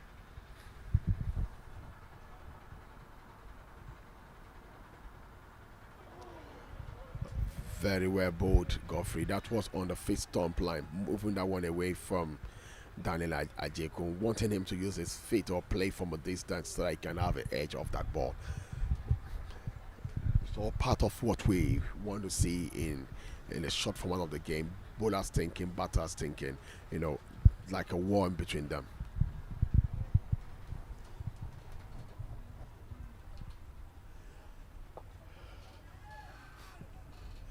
And this was a square drive from Daniel Daniel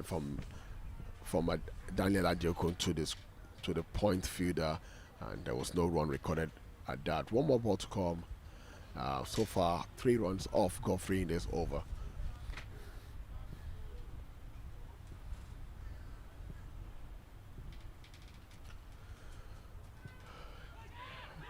A deep edge there. A deep edge there, playing away from his body. He has edged that, and it's Rex Bankum who has taken that in the second slip area, and gently Ajekun Daniel is walking to the pavilion.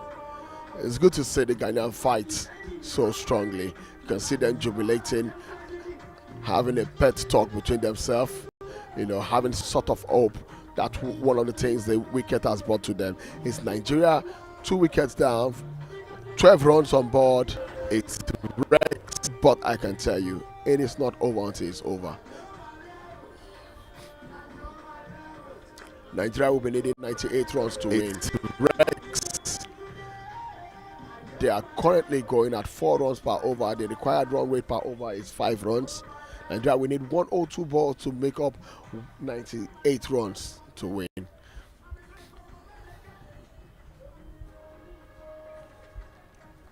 Very well bowled over from Godfrey. He's got a wicket with his last ball, considered 3 runs in that over. I told you, you can't totally write off Godfrey. A very athletic, very energetic bowler for the Ghanaian side. He's got a lot of playing years. The young man started playing his cricket at Achimota, Ghana. And an introduction of spin from the Ghanaian side. Obed Avid, the well-experienced all-rounder from the Ghanaian side, is coming from the pavilion end. And you can see there's a lot of field adjustment. They've actually moved one of the fielders, Awala, to the deep extra covers, to the deep mid-wicket area, to deep extra covers area to restrict Ademola from going on top of the bowler and out over the covers at the 30 yards area. It's bowled his first ball, dot ball.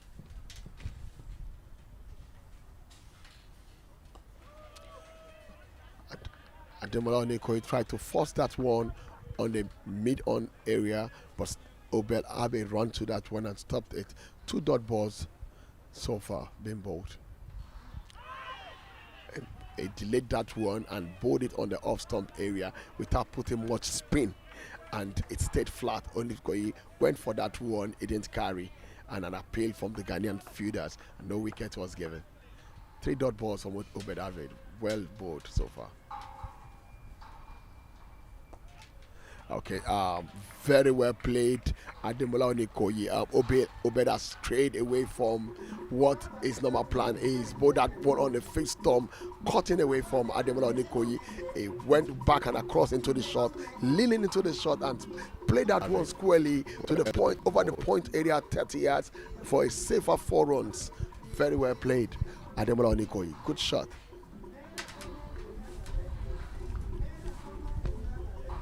The partnership of Ademola Onikoyi and Sheson Adeniji has beginning.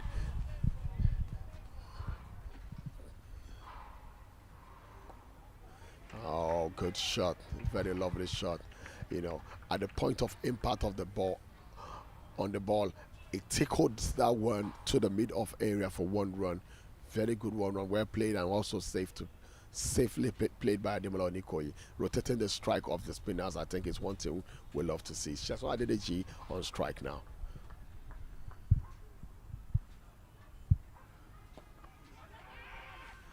And it caused no run there. And Onikoyi Ademola went back, and that is the end of the overs. 5 runs off that over. Obed Abe,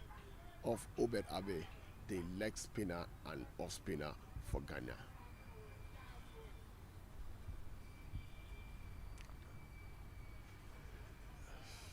And Onikoyi Ademola has actually scored 7 runs off 9 balls, while Sheson Adeniji has faced 1 ball and no runs is still recorded to his total. Yet to bat is Taiwo Mohammed, Isaac Okpe, Sylvester Okpe, the captain. Sylvester Okpe, the captain of the side, Ridwan Karim, Danladi Isaac, and a few of them. It's 4 overs, still in the batting power play. You can see how low the run rate has been with the loss of 2 wickets. And that was a low foot toss deep into the waist of the batter. And Sheson Adeniji made justice to that one. Played that one straight over the bowler's head, just in between the long on and the long off area. Very safe area to score runs any day, any time. And 2 runs was made off that ball.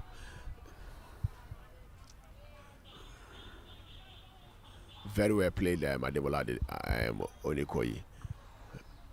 It takes a lot of experience to control that ball, bringing it down. Good bowling, Godfrey. I can see Godfrey fighting Ademola Onikoyi. After that 2 runs, he bowled the second ball into his toes. A quick yoker, toe crushers, you can call them. And Onikoyi Ademola dug that one out and easily put a smile on his face.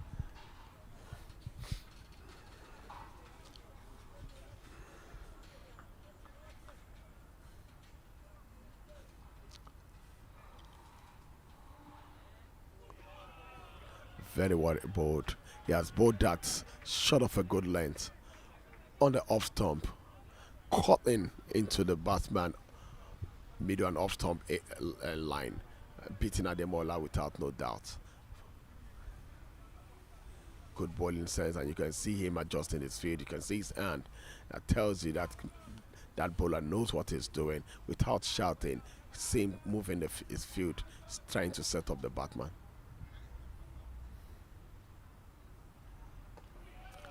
But same ball, but a bit slower this time. And Ademola also responded with a bat and pad defense in that one.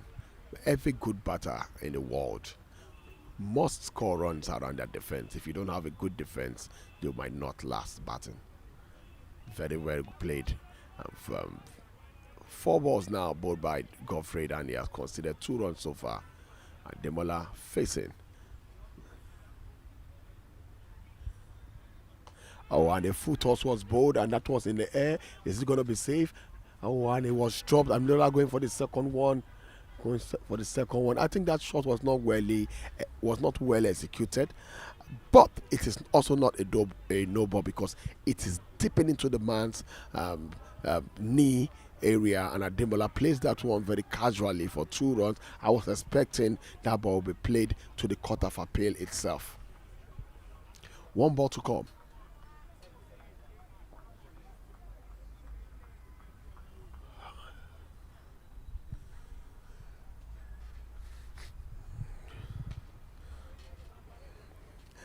That shot is what is the kind of shot you would say he played it on the up, standing and playing that ball on it because it was a bit high.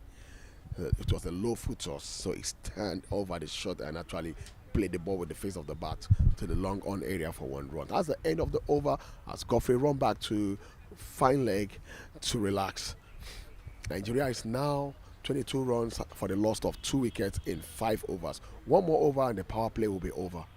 Ademola still on strike. Has 12 runs off 15 balls.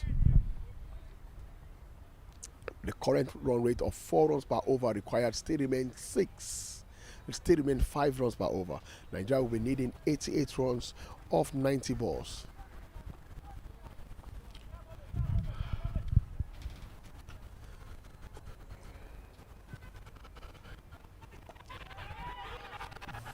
A deep very well played into the hands of Godfrey, the man who just finished bowling from the court of appeal, and he has dropped that one, giving Sheson Adedeji a second life.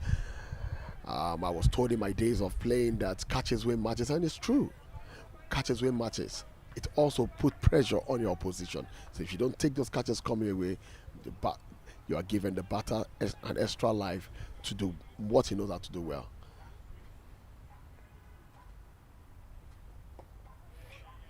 A bit more defensive now. I can see Oberave really bowling to the bat, testing him, bowling to his field also. Wants the batsman to go up. And that one beats Sheson so much. That's a leggy, a slow one, cutting down from the leg stump area to the off stump to beat Sheson Adedeji. He had no idea about that ball. It was a clean one. 1 run considered so far in 4 balls. Ober still bowling. And this one was well executed and is going for a maximum. And 6 runs, the man has actually found his bearing. Playing that one over the extra covers area for 6 runs, not too straight to the mid off area. He played that one in between the deep mid wicket and the long off area for a comfortable 6. Sheson Adedeji, good approach, good thinker of the game, has actually find a gap in between there, and I know him. That shot is a shot every day, anytime. When he played against the Ghanaian side yesterday, when he was partnership with Sulaiman Rosewe, they actually blocked that act for him, and he struggled in the first 10 overs. And you can see in this game, Ghanaian are not doing that. They've opened that part for him, forcing him to look at that place. Why they kept Godfrey square a bit. Obed well bowled. Obed Ave, and as the end of this power play over. 7 runs considered off Obed. Chesson has increased to 6 runs off 6 balls. Very well bowled. The Ghanaian side has actually bowled 1 extra in 6 overs, and that is what I want to see in bowling. So far, they have been able to cut down the extras. I tell you about teams doing well, they progress in matches.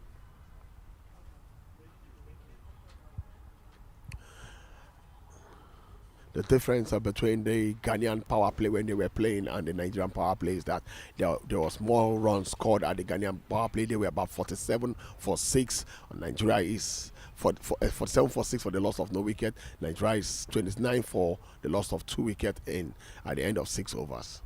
Shewa Ajidagba, we are welcome to the box again.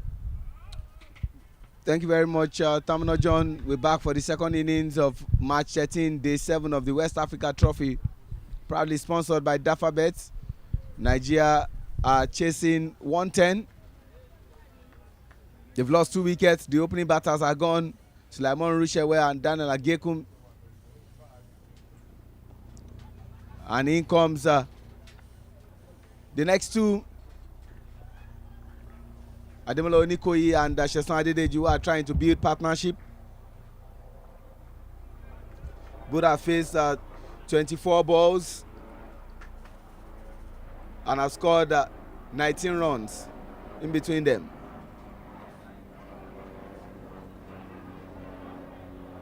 Wide ball coming from Rexford Bakum.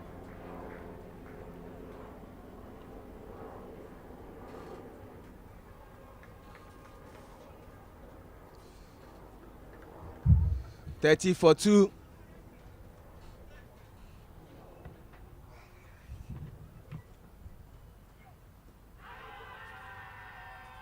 Loud appeal from Ghana team. David Odiambo showing no interest.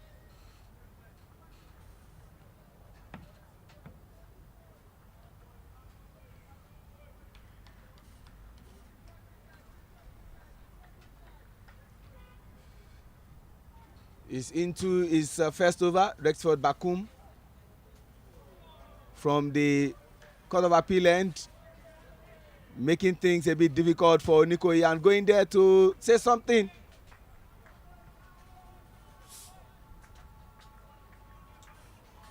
Looks more like the battle that happened some years ago for 2 former players of 2 different countries, Australia and South Africa. Ricky Ponting of Australia and Makayana Ntini of South Africa.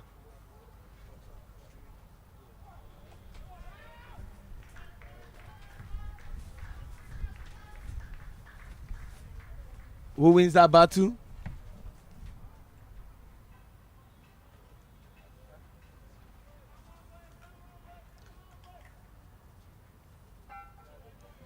Nigeria is not where they want to be. They need 79 runs in 80 balls.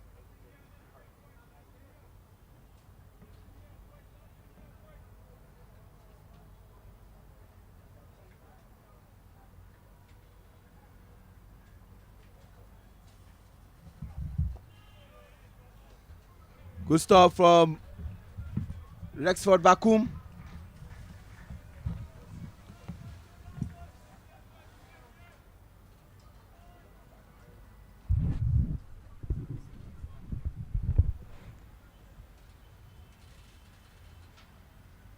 Rwanda not leaving anything to chance in this tournament. Despite losing 4 matches, they have a game up next. A repeat of what happened yesterday. That will be the 3rd meeting between them. Good one. They want to run it out. And yes, they do.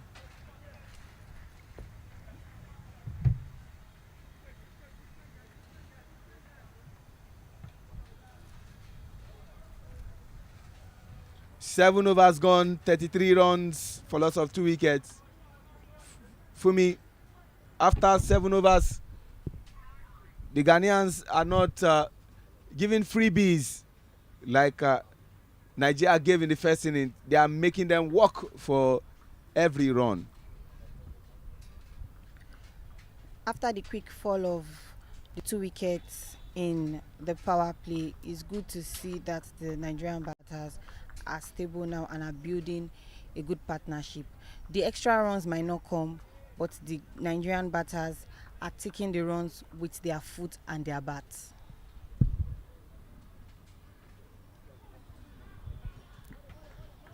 Obedave is into his third over, yet to get a wicket.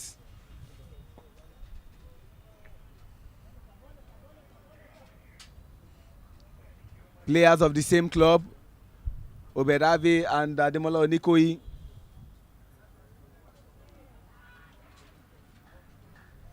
They both play for Government College Ibadan Old Boys Cricket Club, and they know each other so well. They've played severally. They are not strangers to themselves.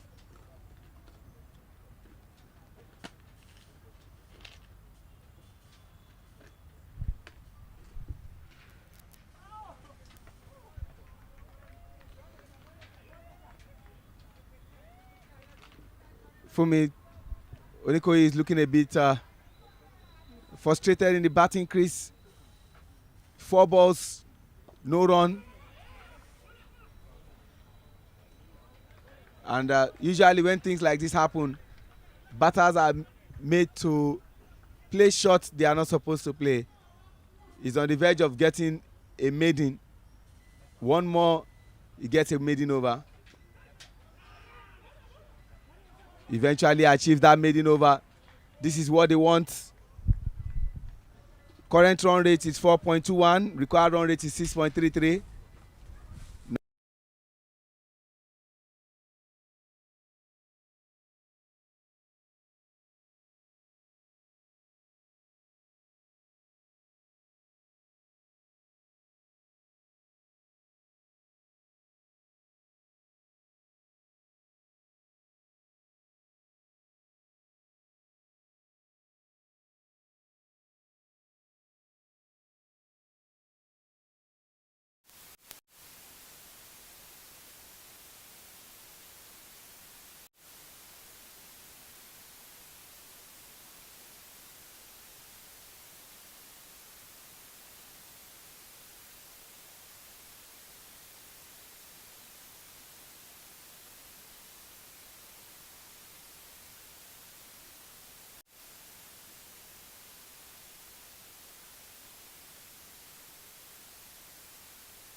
Nigeria need to up the ante if they hope to claim their 7th victory of this tournament. The Ghanaians are leaving nothing to chance. The required run rate continues to jack up.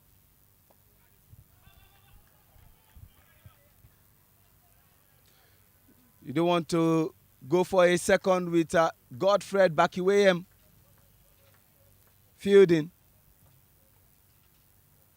Oberave into his final over, yet to get a wicket.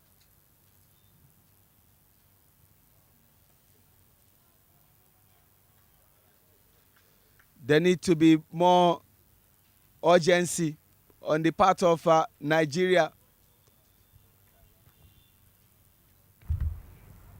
For me, you can see what is required, and you can see what the Nigerian team are currently doing. 60 runs, they need 67 runs from 60 balls. They are not going according to the plans. We don't know their plans for sure, but for what we can see right now, the two batsmen are settling in and they are gradually building a partnership. If you remember the last game against Ghana, the partnership between Rosenwe Sulaiman and Ajekun Daniel resulted in a huge score. So we might see that today from Ademola, Adeonikoyi and Sheson. And Ademola just played the 4. Yeah, they need to get nothing less than 8 per over now, or about 7 per over. So that means that so that normalization can take place. But good way to start for Ademola Onikoyi.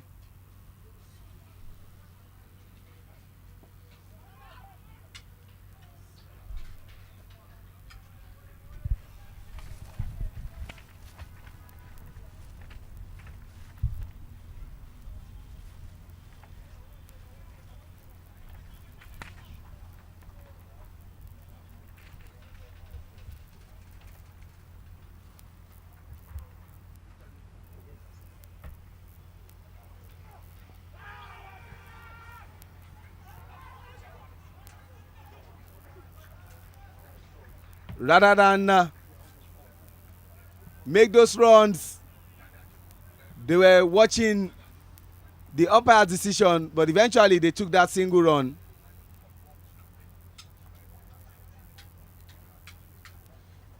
Umpire David Odiambo, umpire mentor, said that was a leg by.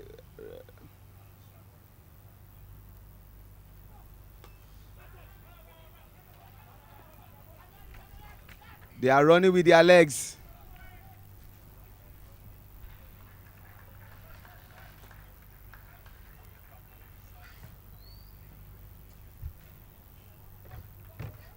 For me, this is a better over from the Nigerian batters. I must agree with you. Good partnership so far from the batters.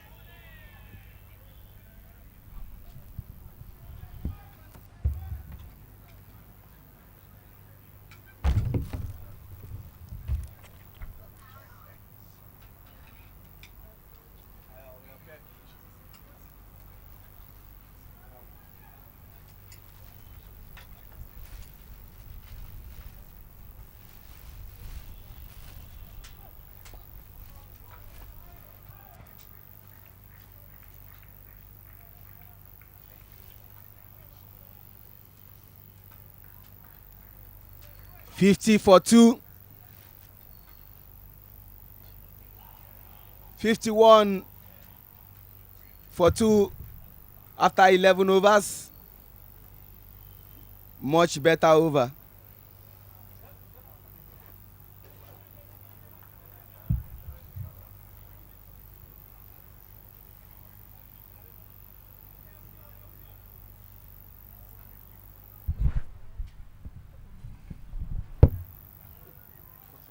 59 runs in 54 balls.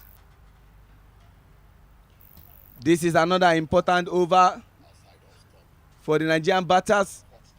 But more importantly, the first over for Michael Abuaye, who had a first innings to forget, scoring no run off that great bowling from Chiemele Udekwe. Sheson Adedeji and Ademola Onikoyi. That was full. And they will just make one.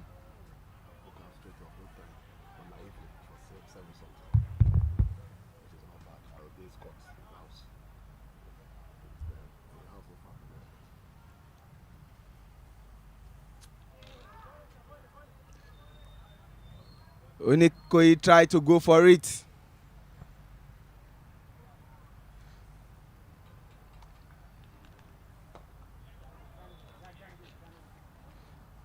Kevin Awala runs briskly to cut it down to just one run.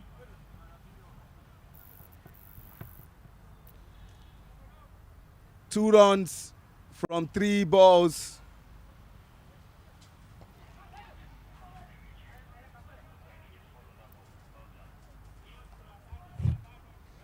Three runs of 4 balls in this over to take their tally to 54 for loss of 2.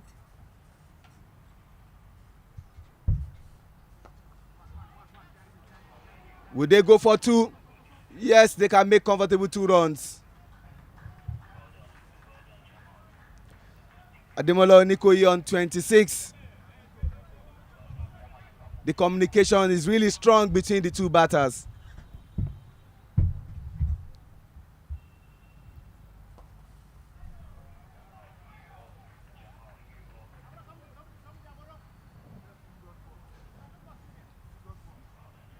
Not a bad over for the Nigerian side, scoring 6 runs in that over.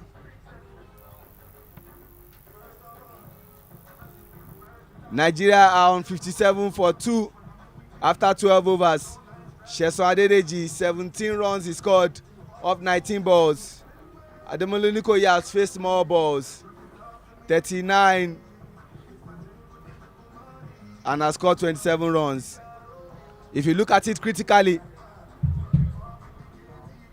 both of them have combined to add 44 runs from 58 balls.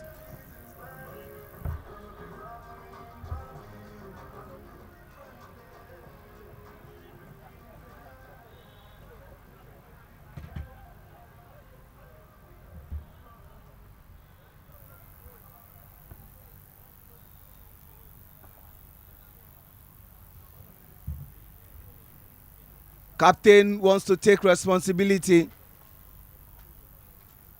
Samson Kwase Awea is first over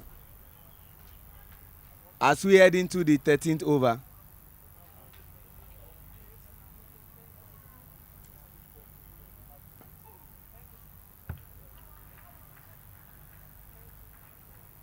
Just one run.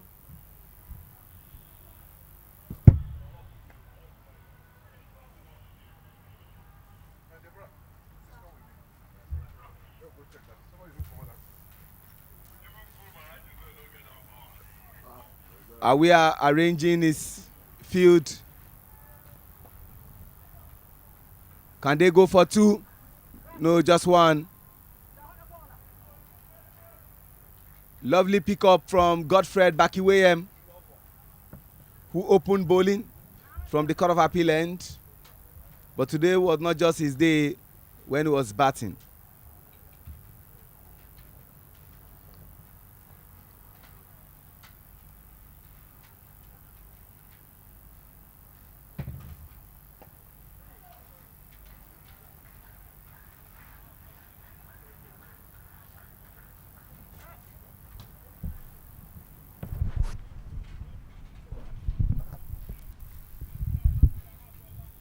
3 balls, 3 runs. Good shot there. Can they go for 2? Certainly not.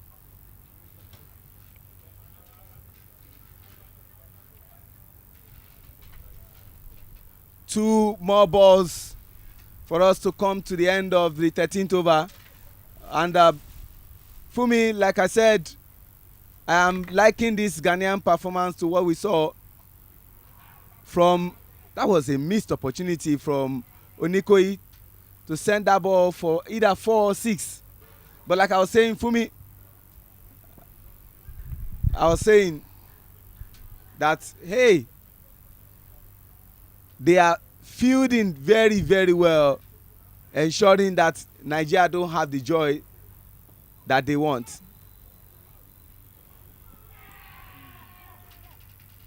Onikoyi was lucky. Looks like a tired player as a result of running in between the wickets. But we have come to the end of the 13th over, and every ball they scored a run. Look at the Ghanaians. Only 2 bowlers have gotten wicket. Godfred Bakiwayem, 1 wicket, 14 runs, 10 dot ball, 3 overs, 4.67. And Akil Israsied, 1 wicket, 3 runs, 4 dot balls in 1 over. Michael Abuaye is back, and for the batting, you can see Ademola Onikoyi and Sheson Adedeji still batting. In between them, they've scored 50 runs and they faced 64 balls.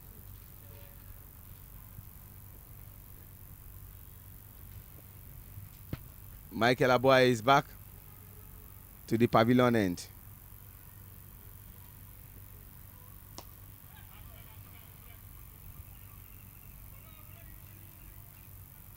For me, I asked a question, no response.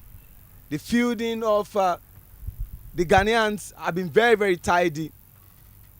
What you think will go for 4, they just ensure it's just 1 single run. Good fielding so far from the Ghanaian fielding side, I must say. Tidy fielding. If you are playing against a team like Nigeria, you definitely want to up your fielding game and protect and conceal as much runs as possible.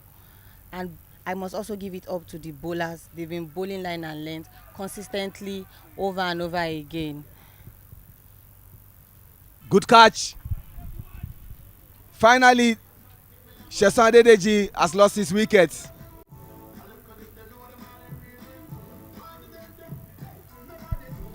That was a very good partnership between Ademola Onikoyi and Sheson Adedeji. Just when the partnership was gradually becoming explosive, there was a cut, and now Sheson is out. The batter to come in has to be Danladi Isaac. Looks like Danladi Isaac. No, I think this looks like a change in plans.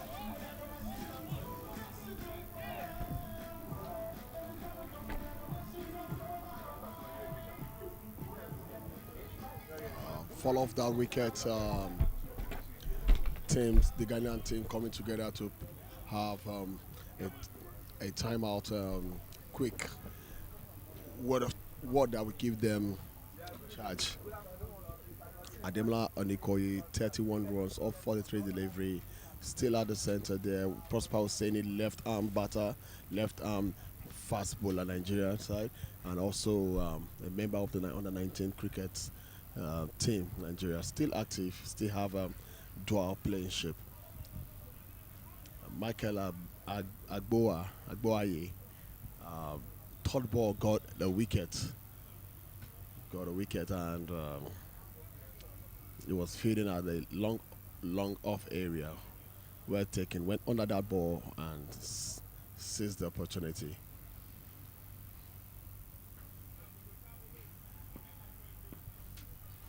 It's Prosper at the center,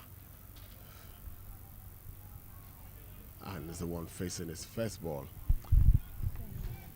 of his own innings.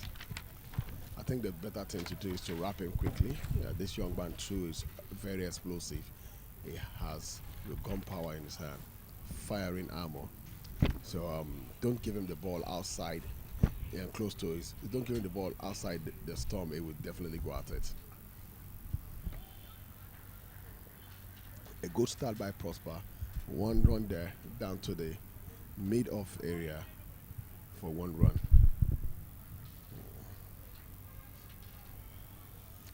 Ademola Onikoye, the man who seems to be in charge of this innings, and Nigeria must score a big total. Definitely, Ademola must see the game to the end.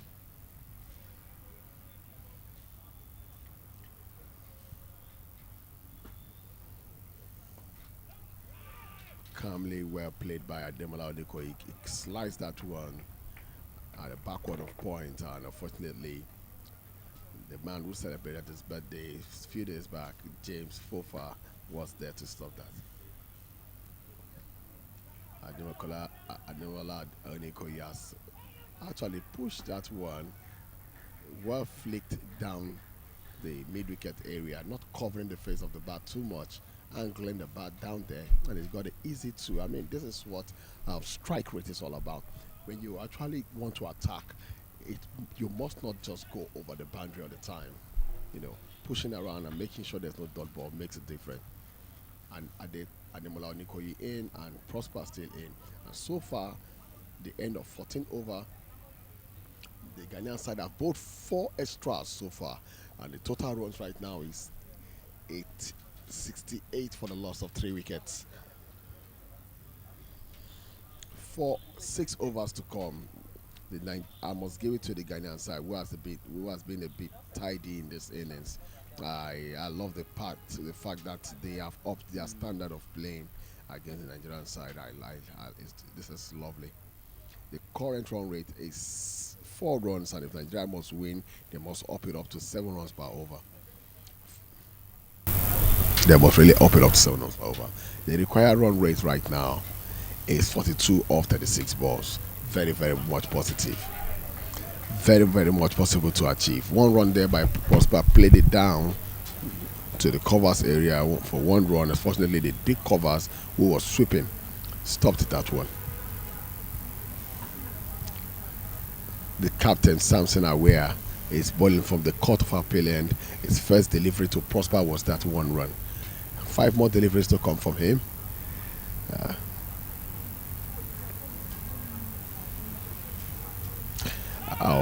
A good footwork, a very good footwork by Ademola Onikoye. He's played that one squarely to the long on area for 2 runs. Comfortable 2 runs.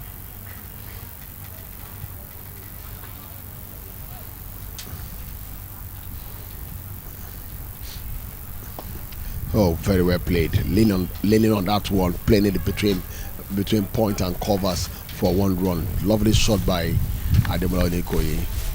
It takes a well-experienced batter to execute such a shot, and like we know, the man is so experienced and has played so many caps for Nigeria.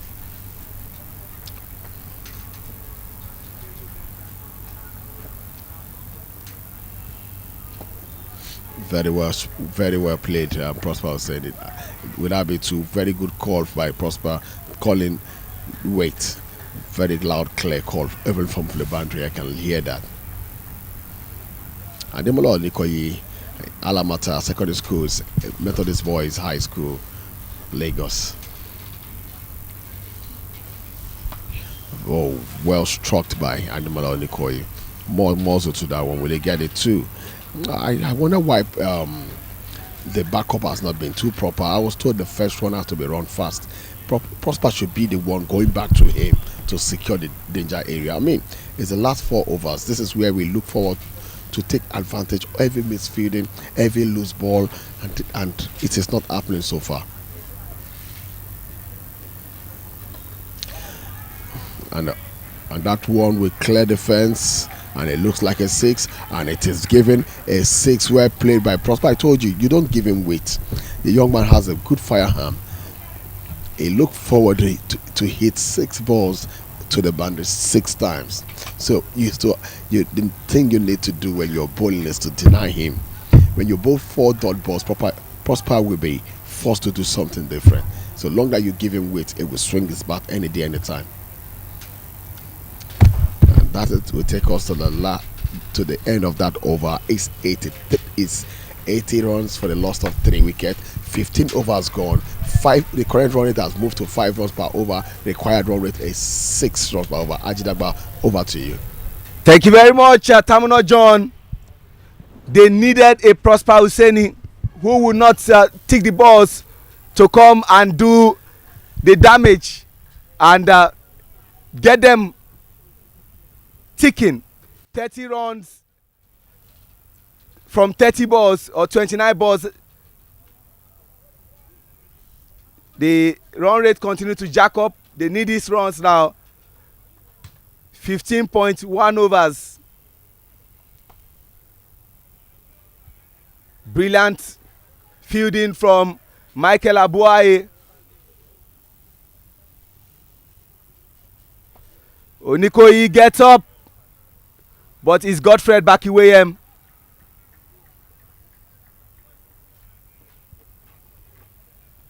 Fumi 81 for 3, 15.3 overs gone.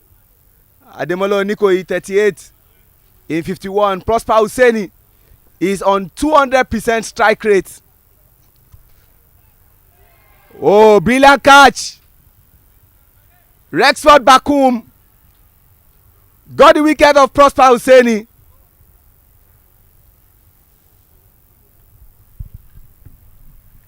Thumbs up to the Ghanaian fielders. They are 11, but they are everywhere. Good fielding positions, strategic fielding positions from the Ghanaian fielders right now. They've stopped so many boundaries, minimized the leakages, good bowling, line and length, good performance so far from the Ghanaian fielders. And you can also say here that they are not giving Nigeria the freebies Nigeria gave them. They are making Nigeria work for every ball. And I want to liken their fielding to what we saw yesterday of Sierra Leone. You saw how Sierra Leone fielded yesterday against their opponent Rwanda. You are seeing almost the same thing, making Nigeria really work for any runs that they'll be getting. Danladi Isaac, we hope he can form a formidable partnership with Ademola Onikoyi. We don't want to see a situation that we saw from Rwanda yesterday where Hamza Khan had to start working his socks up in ensuring that he score runs. Michael Abuaye has got 2 wickets in 2.4 overs and considered 12 runs. Danladi Isaac was Nigeria's best bowler in the first innings. Let's see whether he can do something better. He slugged the ball. Can they go for 2? Yes, they will. Positive start. 83 for 4. Good start from Danladi Isaac.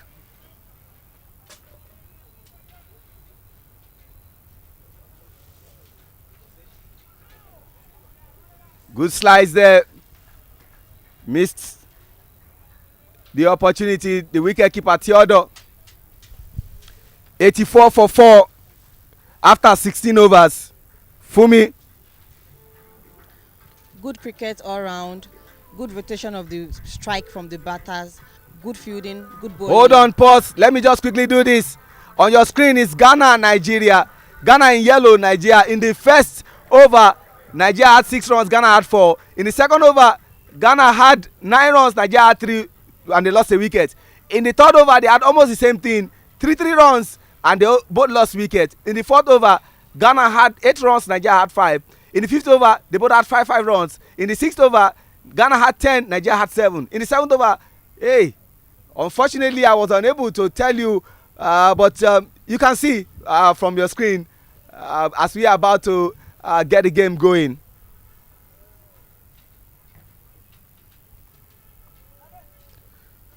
Godfred Bakiwayem.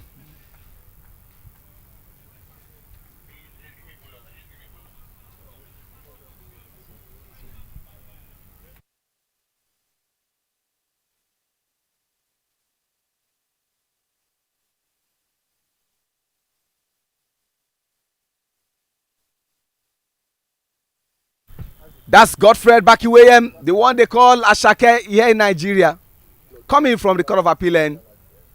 Crucial over. Good way to start. They will need this kind of things, and you can see a bit of discussion between Ademolo Nikoyi and Danladi Isaac. We cannot dot balls at this crucial period.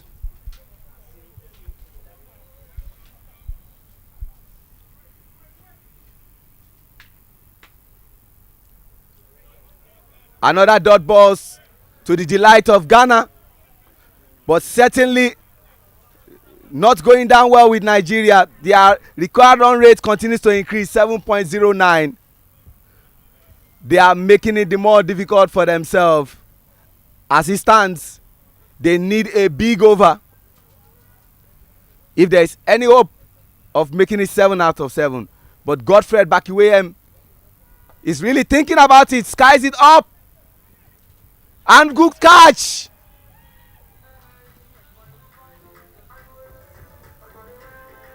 Kofi Bagabina on the ropes.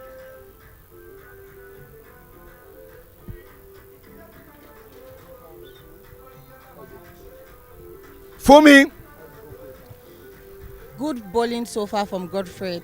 He has been one of the top bowlers for Team Ghana, and nothing less is expected of him. He has been bowling fantastic, line and length perfect, so far so good.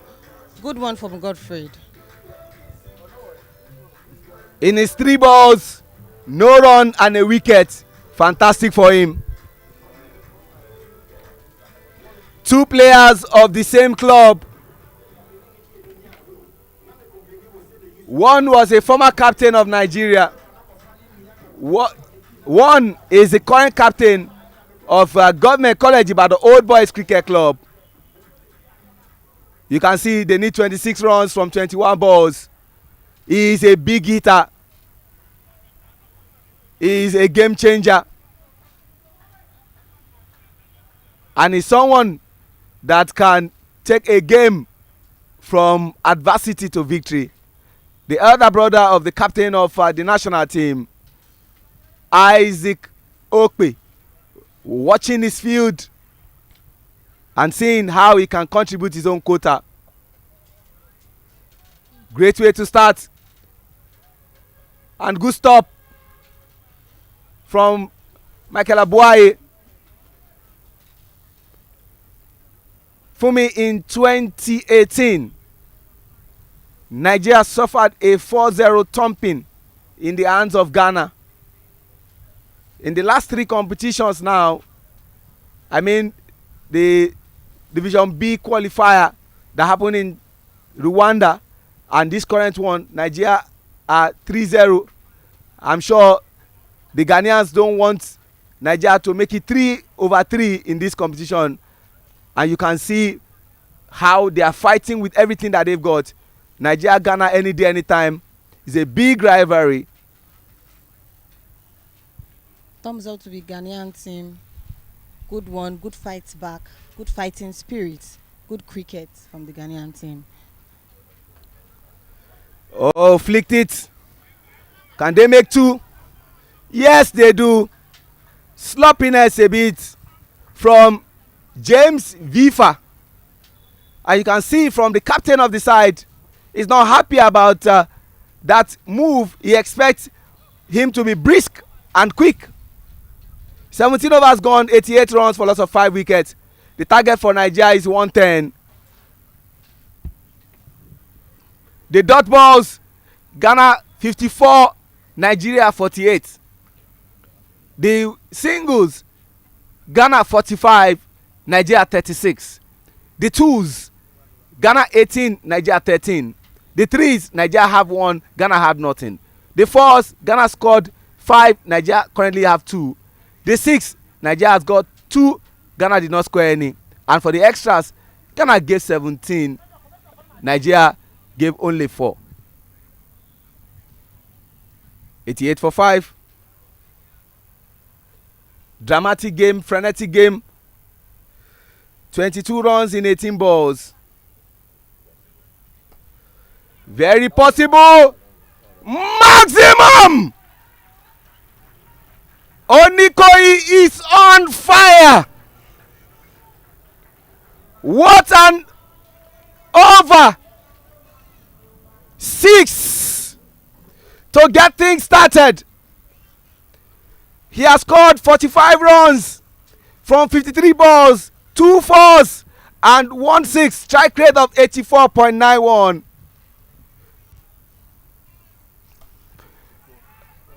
And he goes again! Ladies and gentlemen, 50, 51. Michael Abuaye is dazed. Michael Abuaye is stunned. We are seeing a Carlos Braithwaite and a Ben Stokes situation. Things have swung in favor of Nigeria now.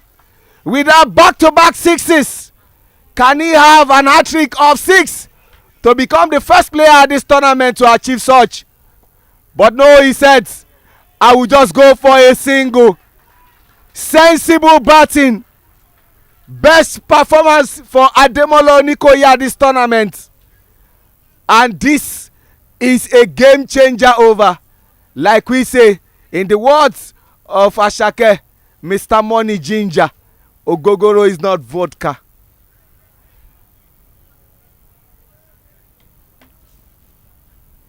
Isaac Okpe tries to do his own, and they will go for comfortable 2 runs.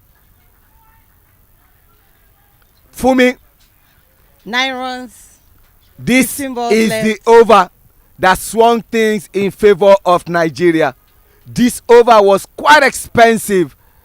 As we speak, after 4 balls, Nigeria has scored 15 runs and more to come. But this is Kelvin Awala who would just stop one. The gifts.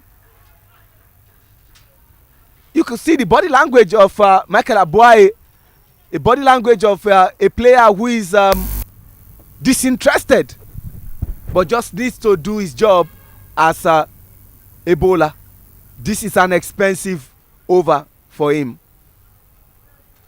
Unfortunately and coincidentally, permit me to use both languages, this is his last over, and Nigeria are taking advantage of everything. For me, I'm not a proponent of mathematics. Calculate what Michael Abuaye gave Nigeria in 18. this over. This over, 18 runs. How good are you in mathematics? Very good. All right. 18 runs. You're correct.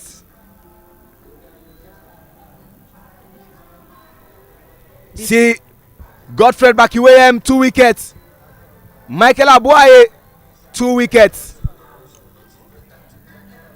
That was that over.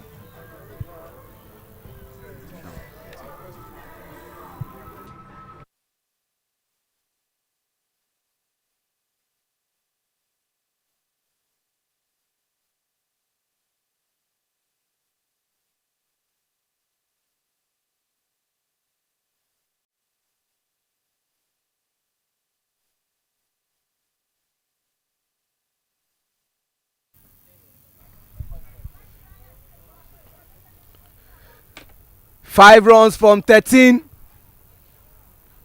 I do believe in miracles, but for me, this is looking like game set for Nigeria to make it 7/7 and 3 out of 3 against Ghana. Except a miracle happens, which I do believe in miracles. It's looking like game sets. What do you think? 2 big men at the center of the field, Ademola Onikoyi and Isaac Okpe. You'd expect nothing less but the best. Rexford Bakum is coming from the Court of Appeal end. Fumi, I want to put you on the spot. Is this the over that we're going to end this game? It might be, and it might also be. Wow. Wow. Wow. Just what is needed in this over. Ladies and gentlemen, Fumi, Nigeria wins by 5 wickets in 18.1 overs. Congratulations to them. And you can see the bench of Nigeria. At some point in time, they under intense pressure, but finally Ademola Onikoyi played not out, put up a brilliant innings to wrestle the game. Fumi, your parting words as we go for presentation. Oh, let me quickly run through the match summary. First innings, Obedave 23 runs from 27 balls. Captain Samson Kwasi Awea 17 runs off 19 balls. Rexford Bakun 15 runs off 17 balls. For bowling, Chemele Udekwe 3 wickets for 12 runs in 4 overs. Danladik Isaac 3 wickets for 11 runs in 4 overs. Isaac Okpe 1 wicket for 12 runs in 2 overs. And for Nigeria's batting, 52 runs off 55 balls. Sheso Adedeji 21 runs off 24 balls. Isaac Okpe 12 runs off 6 balls. Godfred Bakiwem 2 wickets for 18 runs in 4 overs. Michael Abuaye 2 wickets for 33 runs in 4 overs. And Akil Isresia 1 wicket for 3 runs in 1 over. Nigeria wins by 5 wickets. Final word from you, Fumi. Thank you very much, lovers of cricket, for viewing this tournament. God bless you.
between Nigeria and Ghana, a game that ended in a 5-wicket victory for Nigeria and made it 7 out of 7 wins for Nigeria and completed hat-trick over Ghana.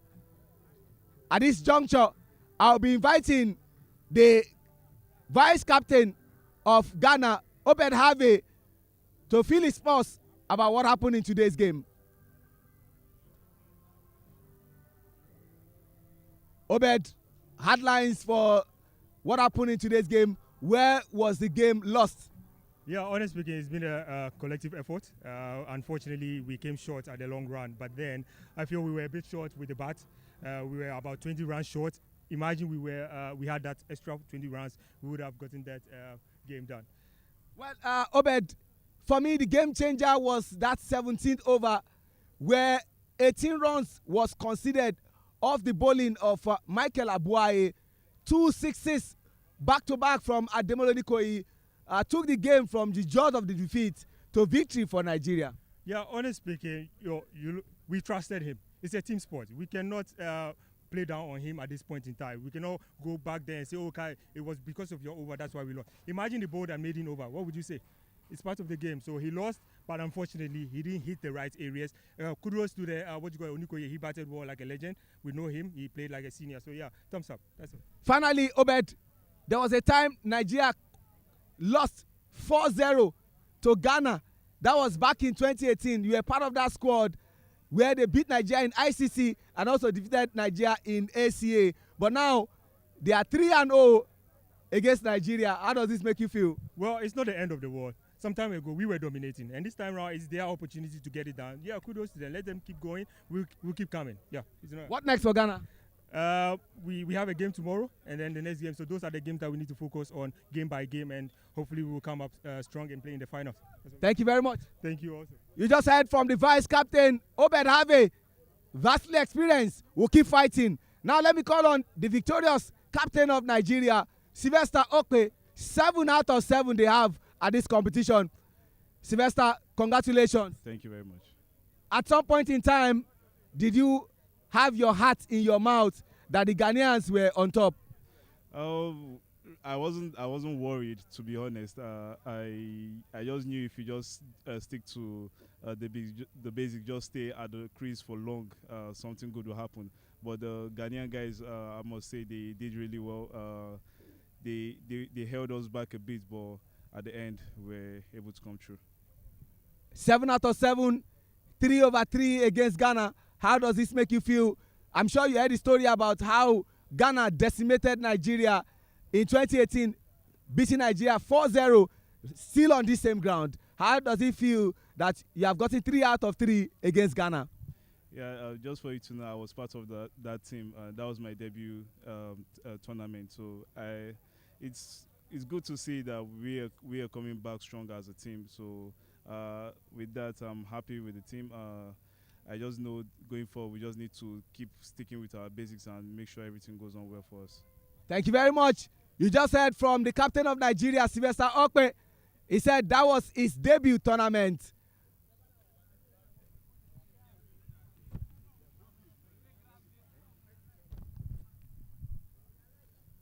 All right. The player of the match. Shout out to Ademola Onikoyi for his insipid performance. But the player of the match, all the way from Kaduna State, Nigeria, 3 wickets, 11 runs in 4 overs. Dan Ladi Isaac, second time he will be winning the player of the match. And to make this presentation, our own Musa Body Ehizoje, the third umpire for today.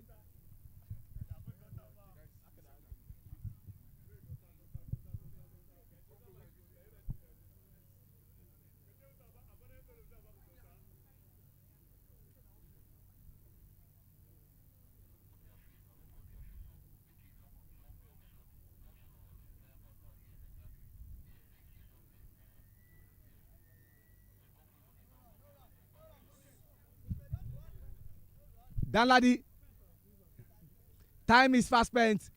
One word, how excited are you winning your second player of the match? I'm I'm very, very grateful for the team, first of all, for giving me the privilege to bowl. And I used the privilege to bowl very well. I think it was a nice one for me to bowl again. What next for Danladi Isaac? I'm still working on it up to now, but by God's grace, tomorrow will be a better day, better game for me tomorrow. Thank you very much. Tomorrow will be a better game for me. Nigeria are 7 out of 7, and they completed an hat-trick over Ghana, winning by 5 wickets in 18.1 overs. This is the size of the package for this game, March 13, day 7, as we get set for the toss of the next big game, Rwanda versus Sierra Leone.